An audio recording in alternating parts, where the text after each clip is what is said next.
శుక్లాంబరధరం విష్ణుం శశివర్ణం చతుర్భుజం ప్రసన్నవదనం ధ్యాయేత్ సర్వవిఘ్నోపశాంతయేత్. గురుర్బ్రహ్మా గురుర్విష్ణుః గురుర్దేవో మహేశ్వరః గురుః సాక్షాత్ పరం బ్రహ్మ తస్మై శ్రీగురవై నమః. వ్యాసాయ విష్ణురూపాయ వ్యాసరూపాయ విష్ణవే నమో వై బ్రహ్మనిధయే వాసిష్ఠాయ నమో నమః. కూజంతం రామ రామీతి మధురం మధురాక్షరం ఆరుహ్య కవితాశాఖాం వందే వాల్మీకికోకిలం. శృతిస్మృతిపురాణానాం ఆలయం కరుణాలయం నమామి భగవత్పాదశంకరం లోకశంకరం. వాగర్ధావివ సంపృక్తౌ వాగర్ధప్రతిపత్తయే జగతః పితరౌ వందే పార్వతీ పరమేశ్వరౌ. సూక్తిం సమగ్రయతున స్వయమేవ లక్ష్మీః శ్రీరంగరాజమహిషీ మధురైః కటాక్షైః. వైదగ్ధ్యవర్ణగుణగుంభనగౌరవైర్యాం కండూలకర్ణకుహరాः కవయోధయంతి. హైమోర్ధ్వపుండ్రమజహన్మకుటం సునాసం మందస్మితం మకరకుండలచారుగండం బింబాధరం బహుళదీర్ఘకృపాకటాక్షం. శ్రీవేంకటేశముఖమాత్మనిసన్నిధత్తాం. విమలపటీ కమలకుటీ పుస్తకరుద్రాక్షసస్తహస్తపుటీ కామాక్షీ పక్ష్మలాక్షీ కలిత విపంచీ విభాసి వైరించీ. మనోజవం మరుతతుల్యవేగం జితేంద్రియం బుద్ధిమతాం వరిష్టం వాతాత్మజం వనరయూధముఖ్యం శ్రీరామదూతం శిరసా నమామి. ఆపదామపహర్తారం దాతారం సర్వసంపదాం లోకాభిరామం శ్రీరామం భూయో భూయో నమామ్యహం. జయత్యతిబలో రామో లక్ష్మణశ్చ మహాబలః రాజాజైతి సుగ్రీవో రాఘవేణాభిపాలితః. దాసోహం కోసలేంద్రస్య రామస్యాక్లిష్టకర్మణః. హనుమాన్ శత్రుసైన్యానాం నిహంతా మారుతాత్మజః. నరావణసహస్రం మే యుద్ధే ప్రతిఫలం భవేత్. శిలాభిస్తు ప్రహరతః పాదపైశ్చ సహస్రశః. అర్దయిత్వా పురీం లంకాం అభివద్యత మైథిలీం. సమృద్ధార్థో గమిష్యామి విశతాం సర్వరక్షసాం. ధర్మాత్మా సత్యసంధశ్చ రామో దశరథిర్యది. పౌరుషే చ ప్రతిద్వంద్వశరైనం జహిరావణిం. హరి ఓం. పరమేశ్వర స్వరూపైన సభకి నమస్కారం. స్వామి హనుమ ఒక పరమాద్భుతమైనటువంటి స్వరూపం, గొప్ప మంగళప్రదుడు. ఆయన ఎక్కడ చెప్పుకున్నా నేను ఈశ్వరుడను అని కానీ, నన్ను పూజించండి అని కానీ, నేను మీకు ఇటువంటి సౌఖ్యాన్ని కటాక్షిస్తాను అని కానీ ఎక్కడా చెప్పరు. నేను ఇప్పుడే ప్రార్థనా శ్లోకం చేస్తూ జయమంత్రం చదివాను. దాన్ని పెద్దలు జయమంత్రము అని పిలుస్తారు. అది సుందరకాండలో స్వామి హనుమ తోరణం మీద కూర్చుని చెప్పినటువంటి శ్లోకాలు. అందులో ఆయన దాసోహం కోసలేంద్రస్య రామస్య క్లిష్టకర్మణః హనుమాన్ శత్రుసైన్యానాం నిహంతా మారుతాత్మజః అంటారు. నేను రామదూతని, నేను రామ సచివుణ్ణి, అలాగే నేను రాముని యొక్క దాసాన దాసుణ్ణి అంటారు. ఆయన అంత కష్టపడి 100 యోజనముల సముద్రాన్ని దాటి ఈవలిబడ్డనకు వచ్చి కాంచనలంకలో శిశుపావృక్షం కింద సీతమ్మ తల్లి యొక్క దర్శనం చేసి ఆ తల్లిని తన వాక్కుల చేత ఊరడించి రామచంద్రమూర్తి ఇచ్చినటువంటి అభిజ్ఞానమైన ఉంగరాన్ని ఇచ్చేటప్పుడు కూడా అమ్మా నా పేరు ఇది అని కానీ, నేను ఇటువంటి వాణ్ణి అని కానీ ఎక్కడా చెప్పలేదు. వానరోహం మహాభాగే దూతో రామస్య ధీమతః. నేను రామచంద్రమూర్తి యొక్క దూతను అని చెప్పుకున్నారు. అంతటి వినయ సంపత్తి కలిగినటువంటి వారు. కానీ హనుమ యొక్క వైభవంలో ఉన్నటువంటి చాలా చాలా గొప్ప విశేషం ఎక్కడుంది అంటే, స్వామి హనుమని ఆరాధన చేస్తే రామచంద్రమూర్తిని ఆరాధన చేసినట్టు, రామచంద్రమూర్తిని ఆరాధన చేస్తే స్వామి హనుమని ఆరాధన చేసినట్టు. హనుమని ఆరాధన చేసి ఇక ప్రత్యేకంగా రాముణ్ణి ఆరాధన చెయ్యవలసిన అవసరం కానీ, రాముణ్ణి ఆరాధన చేస్తే మళ్ళీ ప్రత్యేకంగా హనుమని ఆరాధన చెయ్యవలసిన అవసరం కానీ మనకి ఉపాసన ఎందుకు కనపడదు. ఎందుకు కనపడదు అంటే, తరచుగా మీకు హనుమకి సంబంధించి ఒక మంగళ శ్లోకం చెప్తారు. ఎత్ర ఎత్ర రఘునాథ కీర్తనం తత్ర తత్ర కృతమస్తకాంజలిం బాష్పవారి పరిపూర్ణలోచనం మారుతిం నమత రాక్షసాంతకం. ఎత్ర ఎత్ర రఘునాథ కీర్తనం, ఎక్కడెక్కడ రామచంద్రమూర్తి యొక్క గుణములు గానము చెయ్యబడతాయో, ఎక్కడెక్కడ రామచంద్రమూర్తిని స్తోత్రం చేస్తామో అక్కడక్కడ మనం ప్రత్యేకంగా మళ్ళీ పిలిచినా పిలవకపోయినా కూడా స్వామి హనుమ వచ్చి కూర్చుంటారు. అది కూడా ఎలా కూర్చుంటారు అంటే బాష్పవారి పరిపూర్ణ లోచనం, కన్నుల నిండా నీరు పెట్టుకుని కూర్చుంటారట. అంటే ఆనంద తన్మయత్వంతో ఆనంద భాష్పాలతో కూర్చుంటారు. కాబట్టి ఎత్ర ఎత్ర రఘునాథ కీర్తనం తత్ర తత్ర కృతమస్తకాంజలిం, అది కూడా ఇలా తలెత్తి కూర్చోట, ఇలా తలదించుకొని బాష్పవారి పరిపూర్ణలోచనం మారుతిం నమత రాక్షసాంతకం. రాక్షసాంతకుడైనటువంటి ఆ స్వామి హనుమ వాయుపుత్రుడు కందుల నిండా నీరు పెట్టుకొని ఆ ఆనంద భాష్పాలతో రామచంద్రమూర్తి యొక్క కథ వింటారట. ఇది సంప్రదాయమునందు రూఢమైనటువంటి విశేషం. అంటే ఇందులో ఇక ఏ విధమైనటువంటి అపనమ్మకానికి తావు లేదు. అందుకే రామచంద్రమూర్తి యొక్క గుణగానం ఎక్కడుంటుందో అక్కడే స్వామి హనుమ ఉంటారు. అందుకే రామాయణం చెప్పిన, రామచంద్రమూర్తి గురించి చెప్పిన, లేదా హనుమ గురించి చెప్పడము అంటే రామచంద్రమూర్తి యొక్క ప్రస్తావన లేకుండా ఉండదు. అసలు ఇవాళ నా ఉపన్యాసమే రామచంద్రమూర్తితో కదూ. రామచంద్రమూర్తి ప్రస్తావన లేకుండా హనుమ గురించిన ప్రస్తావన ఉండదు. అందుకే ఆయన పరమ సంతోషంతో సభలోకి వస్తారు. కాబట్టే ఒక సంప్రదాయం ఉంది. ఏం చేస్తారంటే ఉపన్యాసం చెప్పేటటువంటి పౌరాణికునితో పాటుగానే ఒక ఖాళీ ఆసనాన్ని పక్కన వేస్తారు, వేదిక మీద వేసి ఒక పాదపీఠాన్ని పెడతారు. అంటే పాదాలు పెట్టుకోవడానికి ఒక పీఠాన్ని ఉంచి ఒక పుష్పహారాన్ని ఆ ఆసనానికి కూడా సమర్పించి అందులో పువ్వులు వేసి ఉంచాలి.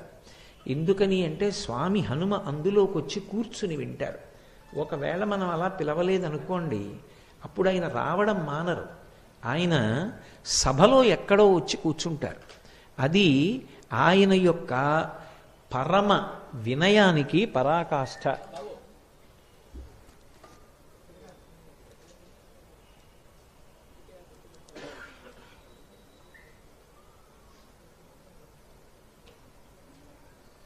అలా వదిలిపెట్టేసేయండి. నేను రాకముందన్నా చేసుకోండి, లేదా మానేసేయండి.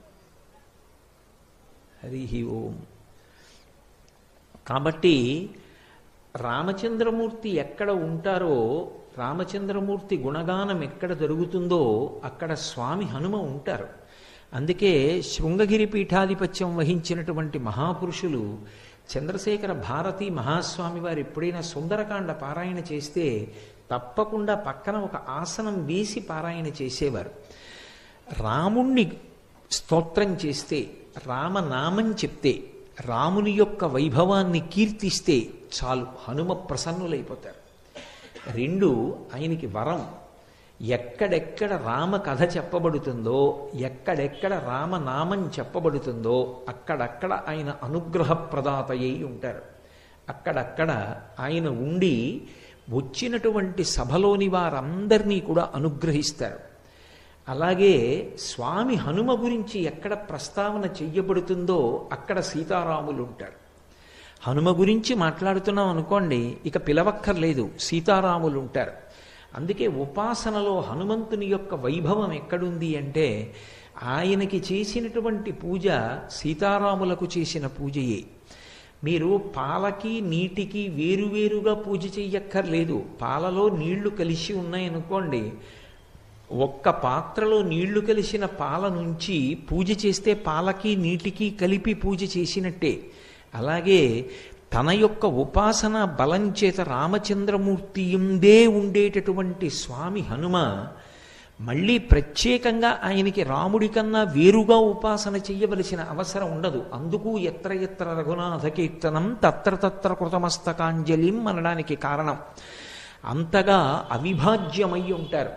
నేను దాసాన దాసుణ్ణి అని చెప్పిన, నేను రామదూతని అని చెప్పిన, నేను సుగ్రీవ సచివుణ్ణి అని ఆయన చెప్పిన, వాయుపుత్రుణ్ణి అని ఆయన చెప్పిన, ఆయన తనంత తానుగా భక్తకోటికంతటికీ కూడా విశేషమైనటువంటి అనుగ్రహాన్ని ప్రసరించగలిగినటువంటి అద్భుతమైనటువంటి స్వరూపం. మీరు జాగ్రత్తగా గమనిస్తే హనుమ యొక్క రూపం వానర రూపం. వానర రూపమైనటువంటి ఆ స్వామిని సుందరాతి సుందరుడు అని పిలుస్తారు. అందుకే ఆయన యొక్క వీర విజృంభణం ఉన్నటువంటి కాండ సుందరకాండ. ఏ కారణం చేత ఆయన సుందరుడు అంటే ఆయనకి ఆయనగా బయట అందంగా ఉండడం కాదు, ఆయన దర్శనం చేసినంత మాత్రం చేత తరువుకొస్తున్నటువంటి ఉపద్రవాలు కూడా తొలగుతాయి. లోకంలో మంగళములకన్నిటికీ కూడా ఆద్యమైనటువంటి మంగళవాక్కు ఏది అని అడిగారు. సంప్రదాయంలో అన్నిటికన్నా పరమమంగళప్రదమైన వాక్కు ఏది అంటే శ్రీరామ అన్న 3 అక్షరాలు. శ్రీరామ అని మీరు అన్నారనుకోండి, మీరు ఆ రోజున పరమమంగళప్రదమైనటువంటి మాట మాట్లాడారు అని గుర్తు. అందుకే ఎన్ని మాటలు శ్రీరామ అంటున్నారో, ఎన్ని మాటలు శ్రీరామనామం వ్రాస్తూ ఉంటారో అన్ని మాటలు ఆ మంగళత్వాన్ని పొందుతూ ఉంటాడు పాపనాశనం జరిగినటువంటి కారణం చేత. హనుమ యొక్క స్వరూపంలో ఉన్న గొప్పతనం ఏమిటంటే ఆయన సంధ్యాకాలానికి ప్రతీకగా ఉంటుంది ఆయన యొక్క ముఖమండలం. అందుకే వాల్మీకి మహర్షి ఈ రహస్యాన్ని లోకానికి చెప్పడం కోసమే సుందరకాండలో హనుమ యొక్క ముఖమండలం గురించి ఒక శ్లోకం చేస్తూ ఒక మాట అంటారు. ముఖం నాసికయా తస్య తామ్రయా తామ్రమా బభౌ సంధ్యాయా సమభిస్పృష్టం యథాతత్ సూర్యమండలం అంటారు.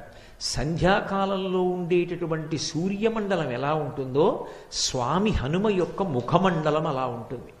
అంత ఎర్రటి ముఖంతో ఏదో పగడాల యొక్క బంత్య అన్నట్టుగా ఆయన యొక్క మూతి ఉంటుంది. అటువంటి ముఖమండలాన్ని ఎవరైతే చూస్తారో అటువంటి వారు సంధ్యాకాలాన్ని దర్శనం చేసినట్టు.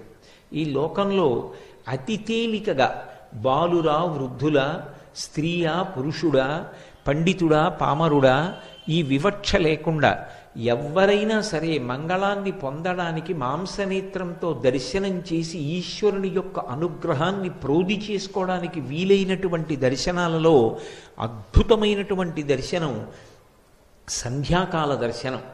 సూర్యోదయ సమయంలో ఉదయిస్తున్నటువంటి సూర్యుని యొక్క కాంతిని చూసినా, అరుణారుణ కాంతులను చూసినా, రథం వస్తున్నప్పుడు ముందు లోపల కూర్చున్న రథి కనపడడు, సారథి కనపడతాడు. అరుణుడు సూర్యరథానికి సారథి. అందుకే అరుణుని యొక్క ఉదయం అరుణోదయం ఆ ఎర్రటి కాంతులను చిమ్ముతుంది ఆకాశం. సంధ్యాకాలంలో ప్రాతకాలంలో ఒక్కసారి ఆకాశం వంక చూసి ఎవరు నమస్కరిస్తారో వారికి మంగళములు కలుగుతాయి, వారికి అమంగళములు తొలగిపోతాయి. అలాగే స్వామి హనుమ యొక్క ముఖమండలము సంధ్యాకాలమునందు ఆకాశము ఎటువంటి మంగళాన్ని ఇవ్వగలిగినటువంటి శక్తితో దీప్తిని పొంది ఉంటుందో అటువంటి దీప్తిని పొంది హనుమ యొక్క ముఖమండలం ఉంటుంది. అందుకే సంధ్యాయా సమభిస్పృష్టం యథాతత్ సూర్యమండలం. ఆయన ముఖం నాసికయా తస్య తామ్రయా తామ్రమా బభౌ. ఆయన యొక్క ముఖము, ఆయన యొక్క నోరు, ఆయన యొక్క ముక్కు ఎర్రగా పగడాల ముద్దలా ఉంటుంది. అలా ఎర్రగా ఉన్నటువంటి ముఖమండలం వంక ఒక్కసారి మీరు చూసి ఒక్క నమస్కారం చేశారనుకోండి, అది పరమమంగళములను ఇవ్వగలుగుతుంది. 2, హనుమ యొక్క ఉపాసనలో ఉన్నటువంటి అత్యద్భుతమైన విషయం, ప్రతిరోజు హనుమ యొక్క ముఖాన్ని ఎవరు చూస్తారో, ఎవరు ఆయనకి నమస్కారం చేస్తారో అటువంటి వారి యొక్క అజ్ఞానము తొలగిపోతుంది. చాలా తొందరగా వారికి జ్ఞానకటాక్షము కలిగేటటువంటి అదృష్టాన్ని పొందుతారు. ఎందుచేత అంటే ఆయన భర్గస్వరూపుడై ఉంటాడు అని పరాశర సంహితలో ఆయన యొక్క ఉపాసన రహస్యాన్ని చెప్తారు. భర్గుడు అజ్ఞానాన్ని తీసివేయగలిగినటువంటి స్వరూపం. గాయత్రీ మంత్రంలో బీజాక్షరానికి అధిదేవత. అటువంటి భర్గస్వరూపుడైనటువంటి హనుమ యొక్క ముఖాన్ని, ఆయన యొక్క రూపాన్ని ఎవరు చూస్తారో వారికి మంగళములు ఇవ్వబడతాయి. అందున ప్రత్యేకించి హనుమ ఉపాసనకి చాలా విశేషమైన రోజుగా చెప్పబడినది ఏది అంటే, సాధారణంగా ప్రతి వారంలోనూ కూడా మొట్టమొదట గొప్పది శనివారం. శనివారం నాడు స్వామి హనుమ యొక్క ఉపాసనకి అత్యంత ప్రీతిపాత్రమైన రోజు. ఆయన అవతార స్వీకారం చేసింది కూడా స్థిరవారం శనివారం నాడే చేశారు.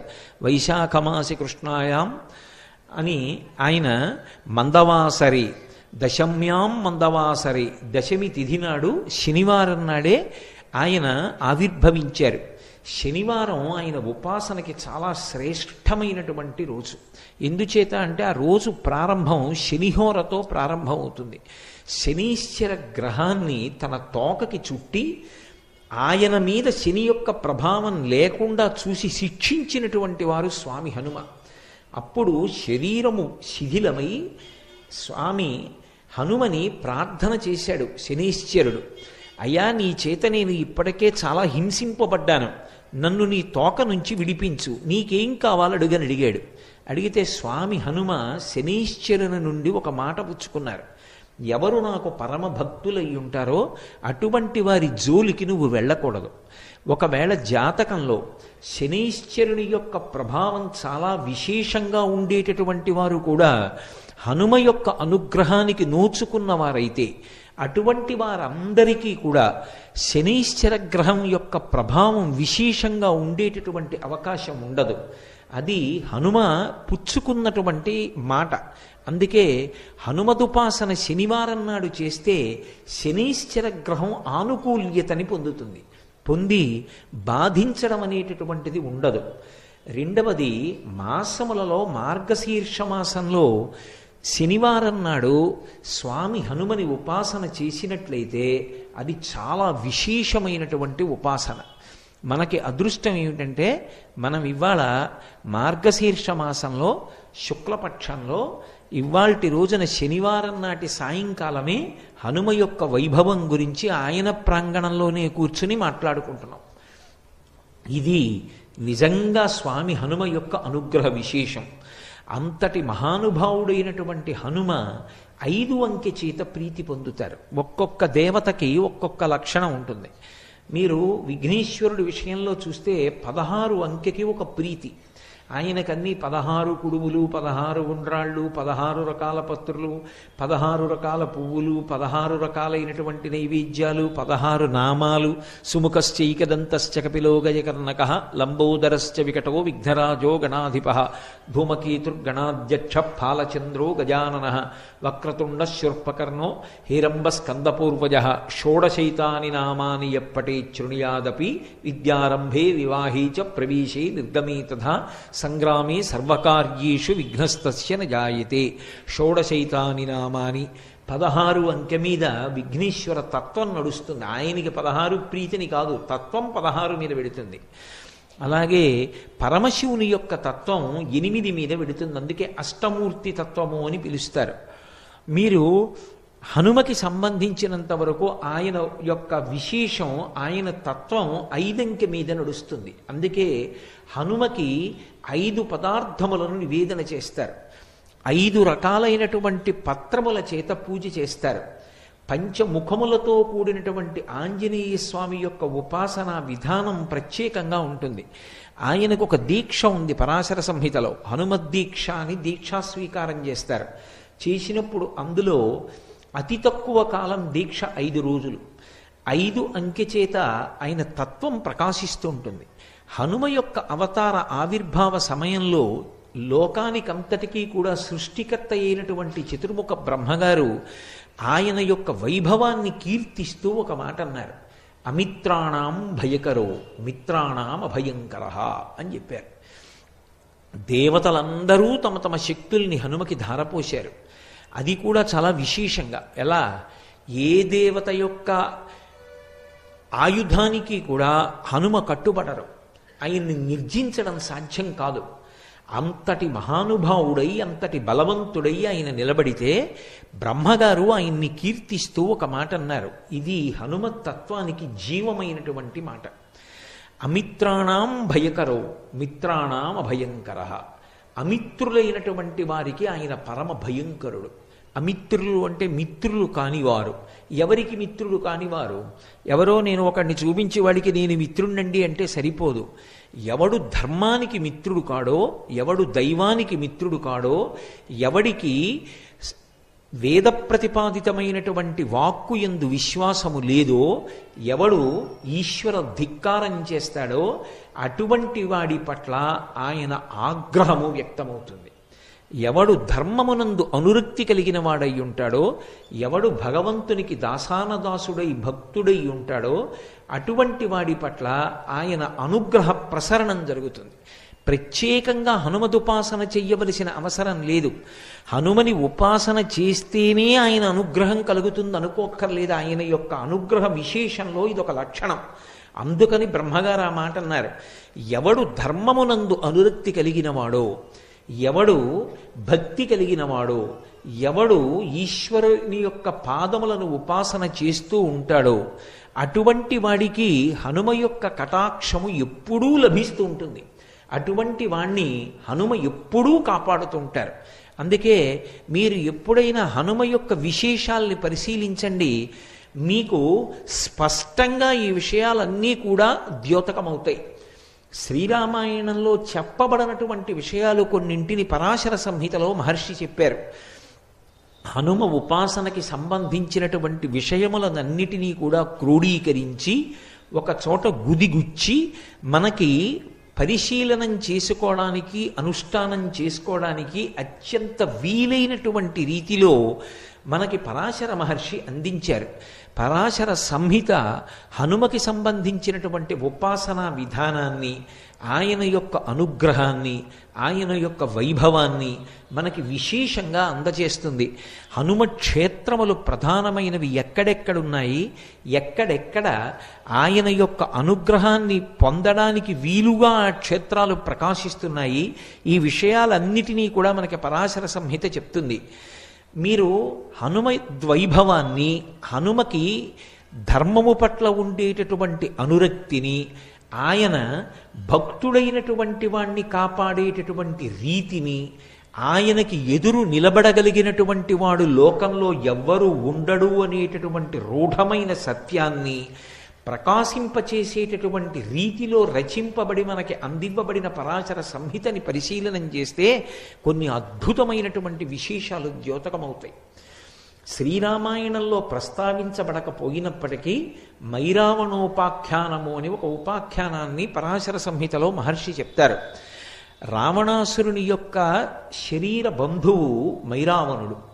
రావణాసురుడు ఎంత ప్రమాదకారియో మైరావణుడు కూడా అంతే ప్రమాదకారి. పైగా విశేషమైనటువంటి మాయాశక్తులను కూడా తీసుకుని ఉన్నవాడు. ఎంతటి మాయకైనా సరే లోకాన్ని వశం చెయ్యగలిగినటువంటి వాడు. అటువంటి వాడు పాతాళంలో ఉన్నటువంటి లంకాపట్టణానికి అధిపతి అయి ఉన్నాడు. ఆ మైరావణునికి ఒక చెల్లెలు ఉండేది, ఆమె పేరు దుర్దండి. ఆ చెల్లెలు దుర్దండికి ఒక కుమారుడు ఉండేవాడు, అతని పేరు కాలమేఘుడు. ఒకప్పుడు దేవర్షి అయినటువంటి నారద మహర్షి లోక సంచారం చేస్తూ పాతాళంలో ఉన్నటువంటి లంకాపట్టణానికి వెళ్ళారు. వెళ్ళి ఆ కాలమేఘుడు అనబడేటటువంటి వ్యక్తిని చూశారు. చూసి ఆయన కొన్ని మాటలు చెప్పారు. మనం వెంకటేశ్వర సుప్రభాతంలో చెప్తుంటామే, రేఖామయద్ధుధాకలచాత పత్ర వజ్రంకుశాంబురుహ కల్పక శంఖ చక్రై భవ్యైరలంకృతతలౌ పరతత్వ చిహ్నై శ్రీవేంకటేశ చరణౌ శరణం ప్రపద్యే అని. అలా ఆ కాలమేఘుని యొక్క పాదముల యందు కొన్ని అద్భుతమైనటువంటి రేఖలున్నాయి. ఆ రేఖలు ఎవరికి ఉంటాయో అటువంటి వాడు చాలా ఉత్తముడై, పరమ భాగవతోత్తముడై, చాలా గొప్ప చక్రవర్తి కాగలడు. అందుకని ఈ పాతాళలోకంలో ఉండేటటువంటి లంకాపట్టణాన్ని ఈ నీలమేఘుడు పరిపాలన చేస్తాడు. కొంతకాలం అయిన తర్వాత ఇతని పరిపాలనలో ఈ పాతాళలోకానికి చాలా వైభవం కలుగుతుంది అని చెప్పి నారద మహర్షి వెళ్ళిపోయారు. ఇది విన్నాడు మేనమామ అయినటువంటి మైరావణుడు. తన మేనల్లుడు ఆ నీలమేఘుడు ఎక్కడ చక్రవర్తి అవుతాడో, చాలా గొప్ప కీర్తి ప్రతిష్టలు తెచ్చుకుంటాడో, భగవద్భక్తుడై ప్రకాశిస్తాడో, ధర్మమునందు అనురక్తి కలిగిన వాడవుతాడోనని ఆయనని పెద్ద పెద్ద బరువైన ఇనప గొలుసులతో బంధించాడు. సోదరి అని కూడా చూడకుండా తోడపుట్టినటువంటి దుర్దండిని కూడా ఇనప గొలుసులతో బంధించాడు. తనని కన్న తండ్రిని కూడా బంధించి చెరసాలలో ఉంచాడు. వీళ్ళు ఈ పెద్ద పెద్ద ఇనప గొలుసులు మోసుకుంటూ నడవలేక తిరుగుతూ ఉండేవారు. కొద్ది దూరం నడవాలంటే కష్టం. అటువంటి శిక్ష వేశాడు వాళ్ళకి. ఈ సోదరి అయిన దుర్దండి, ఆమె కుమారుడైనటువంటి ఆ నీలమేఘుడు పడరాని ఇడుములు పడుతున్నారు మైరావణుని యొక్క రాజ్య పరిపాలన యందు. ఇలా ఉండగా ఒకప్పుడు రామచంద్రమూర్తి సముద్రానికి సేతువు కట్టి లంకాపట్టణాన్ని చేరుకుని సీతమ్మ తల్లిని తిరిగి పొందడం కోసమని రావణాసురుడితో యుద్ధం చేయడానికి సంకల్పించినటువంటి రోజులలో రామచంద్రమూర్తిని లక్ష్మణస్వామిని అపహరించి తీసుకుని వెళ్ళిపోయి కీడు తెలపెట్టడం తనకి సాధ్యం కావడం లేదని నిశ్చయానికి వచ్చినటువంటి దురాత్ముడైనటువంటి రావణాసురుడు తన బంధువు మేనమామ అయినటువంటి మైరావణుణ్ణి ఆశ్రయించి ఎలాగైనా సరే రామలక్ష్మణుల్ని అపహరించి తీసుకుని వెళ్ళి నిర్జించమని కోరాడు. ఆ రోజులలో స్వామి హనుమ తన యొక్క వాలము చేత, తోక చేత ఒక పెద్ద ప్రాకార నిర్మాణం చేస్తుండేవారు రాత్రివేళ. అందులో వానర సైన్యం అంతా పడుకునేది. ఆయన తన తోకనే ప్రాకారంగా పెట్టి ఉండేవారు. ఆ తోక దాటి వెళ్ళడం లోపలికి ఎవరికి సాధ్యమయ్యేది కాదు. ఈ వార్త మైరావణుడికి వెళ్ళింది. రామలక్ష్మణుల్ని అపహరించాలి. ఎలా అపహరించడం ఆలోచన చేశాడు.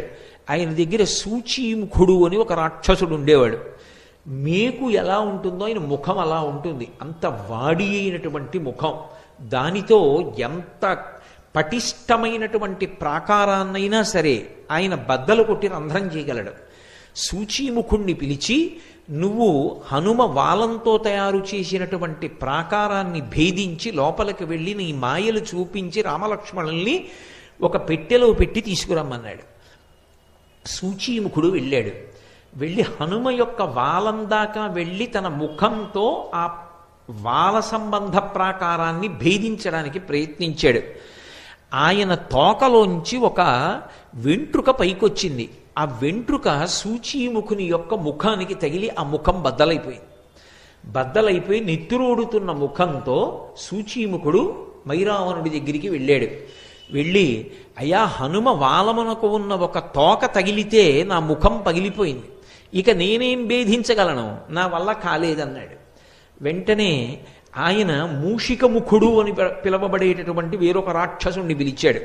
ఆయన ఎలుక ముఖం ఉన్నవాడు. ఆయన కూడా ఎంత దుర్భేద్యమైన దానికైనా రంధ్రం చేయగలడు. నువ్వు వెళ్ళి రంధ్రం చేసి అపహరించమన్నాడు.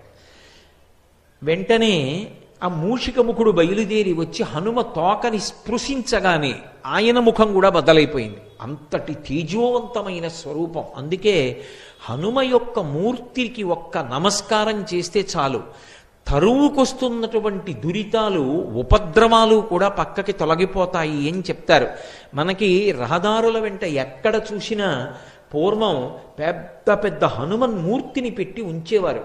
ఎందుకంటే అంతంత పెద్ద పెద్ద చెట్లని ఆశ్రయించి ఏ ఉగ్రభూతములుంటాయో ప్రయాణం చేస్తున్న వాళ్ళకి ప్రమాదాలు కలగకూడదని ప్రతి ఊరి వాళ్ళు కూడా ఊరి బయట రహదారి పక్కన హనుమన్మూర్తిని ఉంచి తమ ఊరు దాటి పక్క ఊరు వెళ్లే వరకు ప్రయాణికులకు ఇబ్బంది కలగకుండా క్షేమాన్ని ఆశించి తమ వంతు సహాయంగా హనుమన్మూర్తులను ప్రతిష్ఠ చేస్తూ ఉండేవారు.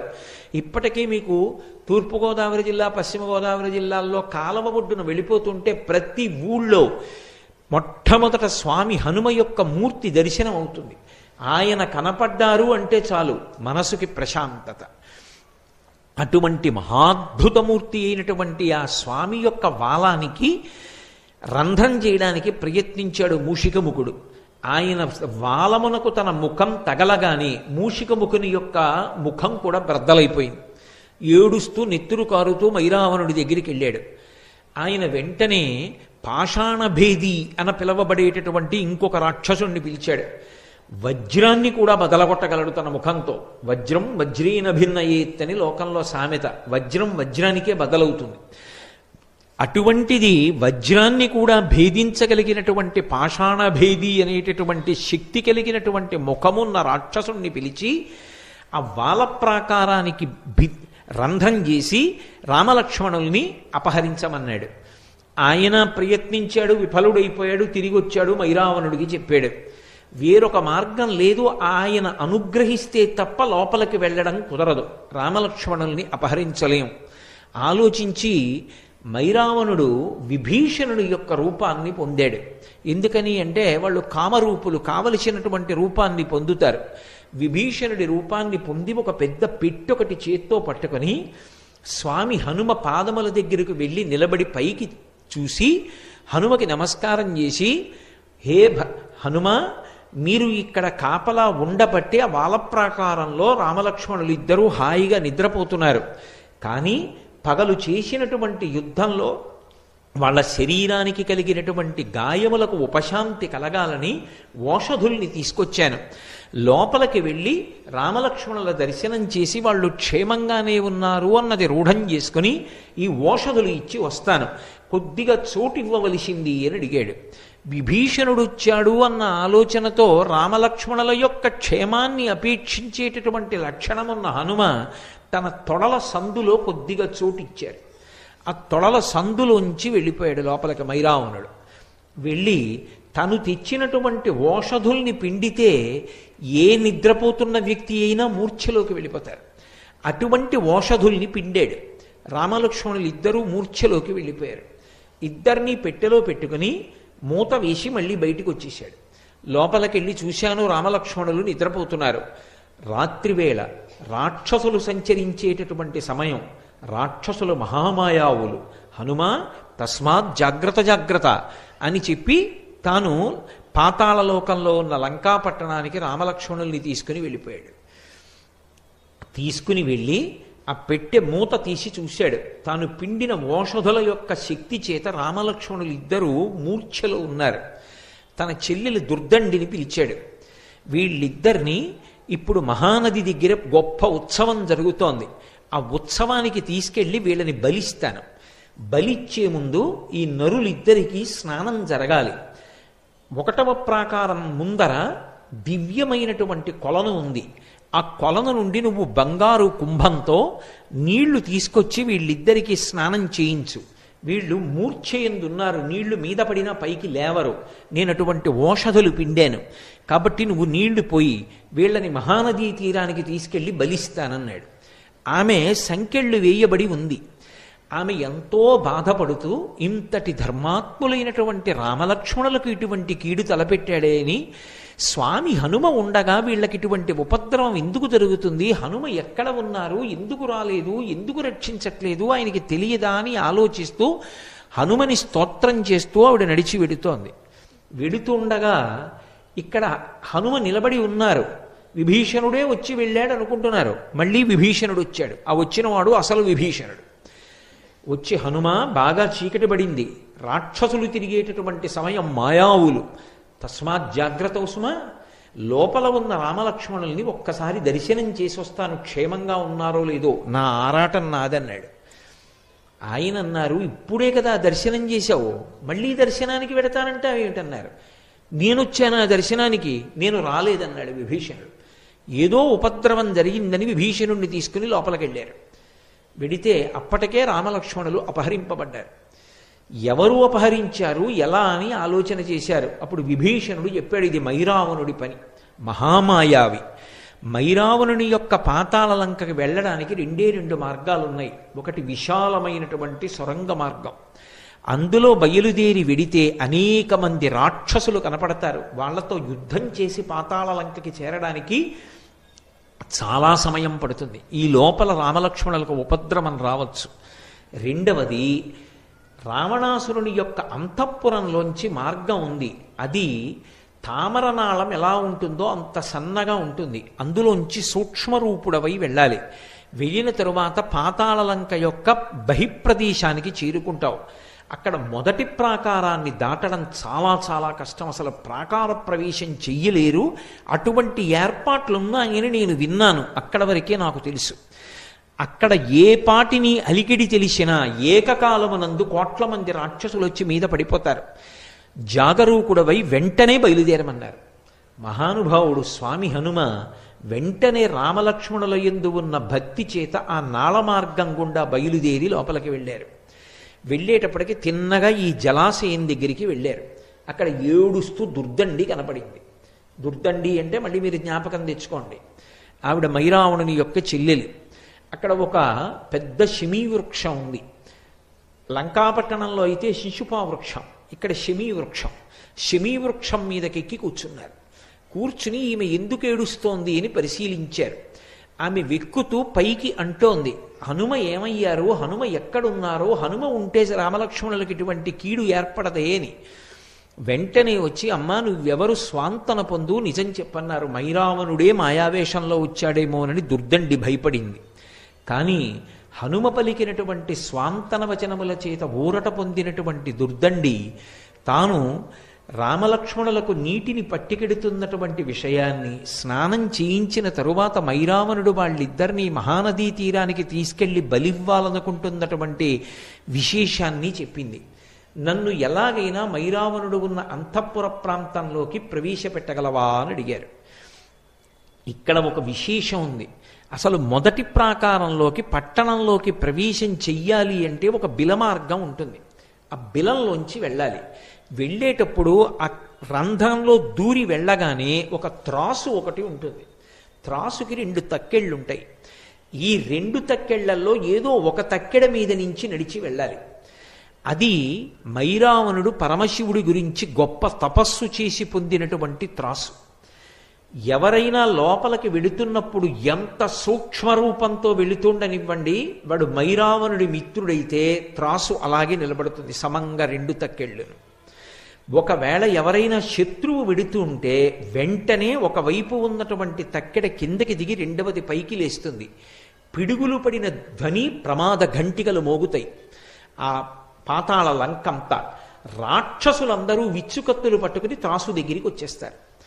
కాబట్టి ఎలా మిమ్మల్ని తీసుకెళ్దామని అడిగింది. నేను ఈ జమ్మి ఆకంత రూపాన్ని పొందుతాను. మీరు శమీ వృక్షాన్ని చూసి ఉంటారు. శారదా నవరాత్రుల్లో విజయదశమి నాడు శమీ పూజ అని చేస్తాం. చాలా చిన్న ఆకు ఉంటుంది.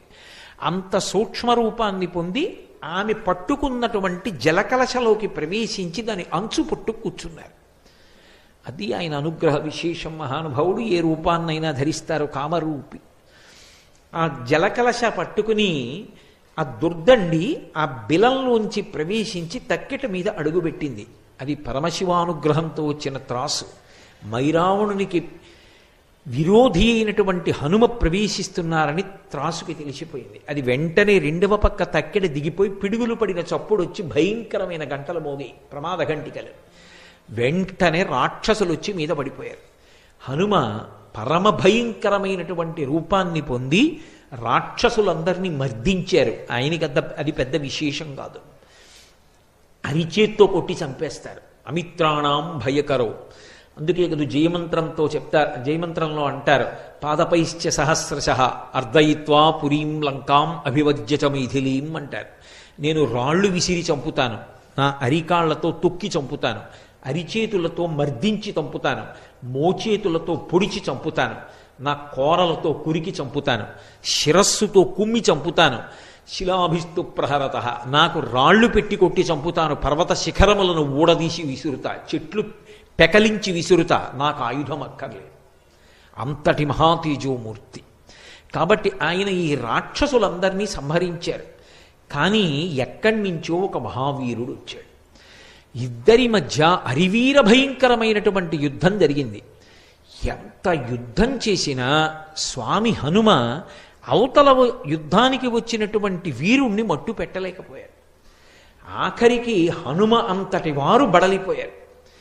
అంత బడలిపోయి ఆశ్చర్యపోయారు. ఇంత శక్తి కలిగినటువంటి వాడు ఎలా తయారయ్యాడు అసలు? పైగా ఇతన్ని చూస్తే నాకేదో అవ్యాజమైన ప్రేమ కలుగుతోంది. ఇంతటి మహావీరుడు అని నాకు కోపం రావట్లేదు, చంపేద్దామన్న తీవ్రమైన ఇచ్ఛ కలగట్లా. ఏదో ఉందని ఒక్కసారి ఆగి, అసలు నువ్వెవరు నాతో ఇంతసేపు నిలబడి పోరు సాగించగలిగావు, నీ గాథ ఏమిటి చెప్పమన్నారు. అంటే ఆయన తన కథ చెప్పడం మొదలుపెట్టాడు. ఒకానొకప్పుడు ఒక గంధర్వకాంత ఉండేది. ఆమె మతంగ మహర్షి చేత వేరొక కారణానికి శపింపబడి ఒక పెద్ద చాపగా మారి దక్షిణ సముద్రంలో ఉండేది. ఆమెకి శాపావకాశం ఎప్పుడు కలుగుతుంది, ఎప్పుడు పోతుంది ఆ శాపం అని ఆమె మతంగ మహర్షిని ప్రార్థించింది. హనుమ ఎప్పుడైనా అలసట పొందితే, అలసట పొందినటువంటి హనుమ ఒంటి నుండి చెమట పుడితే, ఆ చెమట ఆయన ఇలా తీసి పక్కన పడేస్తే, ఆ చెమట నువ్వు మింగితే, చెమట వలన నీకు కొడుకు పుడితే నీకు శాపం పోతుంది. కానీ నీకు భూత భవిష్యత్ వర్తమాన కాలముల యందు దృష్టినిస్తున్నాను, అది పోదు. గతంలో ఏం జరిగిందో, ఏం జరుగుతోందో, ఏం జరగబోతోందో నీకు తెలుస్తుంది. నీకు ఆ శక్తిని ఇచ్చాను, వెళ్ళమన్నారు మతంగ మహర్షి. అన్నీ రామకార్యం కోసం వచ్చినవే. మహర్షుల యొక్క ఏర్పాటు అంత చాకచక్యంగా. ఆమె దీర్ఘదీహి అన్న పేరుతో పెద్ద చాప అయి దక్షిణ సముద్రంలో ఉంది. స్వామి హనుమ సేతుబంధనం జరుగుతున్న సమయంలో అలసట పొందారు. పెద్ద పెద్ద బండరాళ్ళు తెచ్చి సముద్రంలో వేస్తున్నారు. చెమట పట్టదండి మరి. చెమట పట్టి ఆయన నుదుటికి ఉన్న చెమటని ఇలా తీసి ఇలా అన్నారు. ఇలా అన్నప్పుడు దులపబడినటువంటి ఆ చెమట బిందువుల్ని దీర్ఘదేహి అయినటువంటి గంధర్వకాంత చాప రూపంలో ఉన్నది పెద్ద నోరు తెరిచి పట్టుకుని గుటుక్కుని మింగింది. అది మహర్షి యొక్క మాట. అది ఉత్తినే పోవడానికి వీల్లేదు. అలా పుడతారా అండి అంటే అది సామాన్య విశేషం. యోగి నోటి వెంట వచ్చిన మాట అబద్ధం అవడానికి వీల్లేదు. అది సత్యమై తీరాలి. ఈశ్వరుడు సత్యం చేస్తాడు. అందువల్ల ఆమె గర్భిణి అయింది. లోపల పిల్లవాడు పెరిగాడు. ఆ పిల్లవాడు పుట్టిన తర్వాత ఆమెకి శాప విమోచనం అయిపోయింది. ఆమె ఆ పిల్లవాడికి మత్స్యవల్లభుడు అని పేరు పెట్టింది. నాయనా, నువ్వు హనుమ యొక్క కుమారుడివి, నేను గంధర్వకాంతని. శాపం చేత ఇలా వచ్చాను. నువ్వు పరమ దుర్మార్గుడైనటువంటి మైరావణుణ్ణి సేవిస్తూ ఉండు. దానివలన నీకు ఒక ప్రయోజనం కలుగుతుంది. నీ తండ్రి దర్శనమవుతుంది. ఒకానొకనాడు నీ తండ్రికి ఉపకారం చెయ్యగలుగుతావు. ఆయన అత్యంత ఒత్తిడిలో వస్తాడు. వచ్చినప్పుడు నువ్వు ఉపకారం చేస్తావు. అక్కడ ఉండమంది. అందుకని నా పేరు మత్స్యవల్లభుడు. నేను హనుమ యొక్క కుమారుణ్ణి. అందుకని నన్ను మట్టు పెట్టడం అంత తేలిక కాదు. మా తండ్రి గారి యొక్క వైభవం నాది. హనుమ చూసి పరమ సంతోషంతో వెళ్ళి పుత్రగాత్ర పరిష్వంగం కొడుకుని కౌగలించుకుని మురిసిపోయి, నాయనా, నిన్ను చూస్తే ఎంతో ముచ్చటగా ఉంది. నేనే హనుమని. నువ్వు నా కుమారుడవు. నీ యందు అపారమైన ప్రీతి పొందాను అంటే తండ్రి కాళ్ళ మీద పడి నమస్కారం చేసి, నాన్నగారు నేను మీకు ఎలా ఉపయోగపడగలనని అడిగాడు. మైరావణుని యొక్క అంతఃపురాన్ని చూపించమన్నారు. అంతఃపురాన్ని చూపించాడు.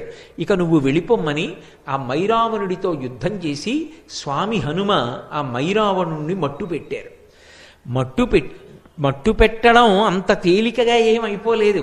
ఎందుకంటే ఇద్దరి మధ్య ప్రచండమైన యుద్ధం జరిగింది. ఆయన తన దంతములతో మైరావణుడి యొక్క కంఠాన్ని కొరికేసి గోళ్లతో శరీరాన్ని ఖండములుగా చీల్చి పక్కన పారేసినా మళ్ళీ వాడు వచ్చి యుద్ధం చేసేవాడు. అసలు ఎలా మరణిస్తాడు ఈ మైరావణుడు? ఏం చేసినా మళ్ళీ బ్రతుకుతున్నాడు. తెల్లబోయారు హనుమ. అప్పుడు దుర్దండి చెప్పింది, శరీరాన్ని ఎంత హింస పెట్టినా మరణించాడు. ఆయన మరణించాలి అంటే ఒకే ఒక్క కారణానికి మరణిస్తాడు. అదిగో మీరు యుద్ధం చేస్తున్న చోట మధ్యలో ఒక రాయి ఉంది. ఆ రాతిని హనుమ మీరు మీ కాలుతో తన్నండి. ఆ కింద చిన్న బిలం ఉంది. ఆ బిలంలోంచి 5 తుమ్మెదలు పైకొస్తాయి. ఇతని పంచప్రాణాలు తుమ్మెదల్లో ఉన్నాయి. అవి ఎగురుతున్నంత కాలం ఇతను మరణించాడు.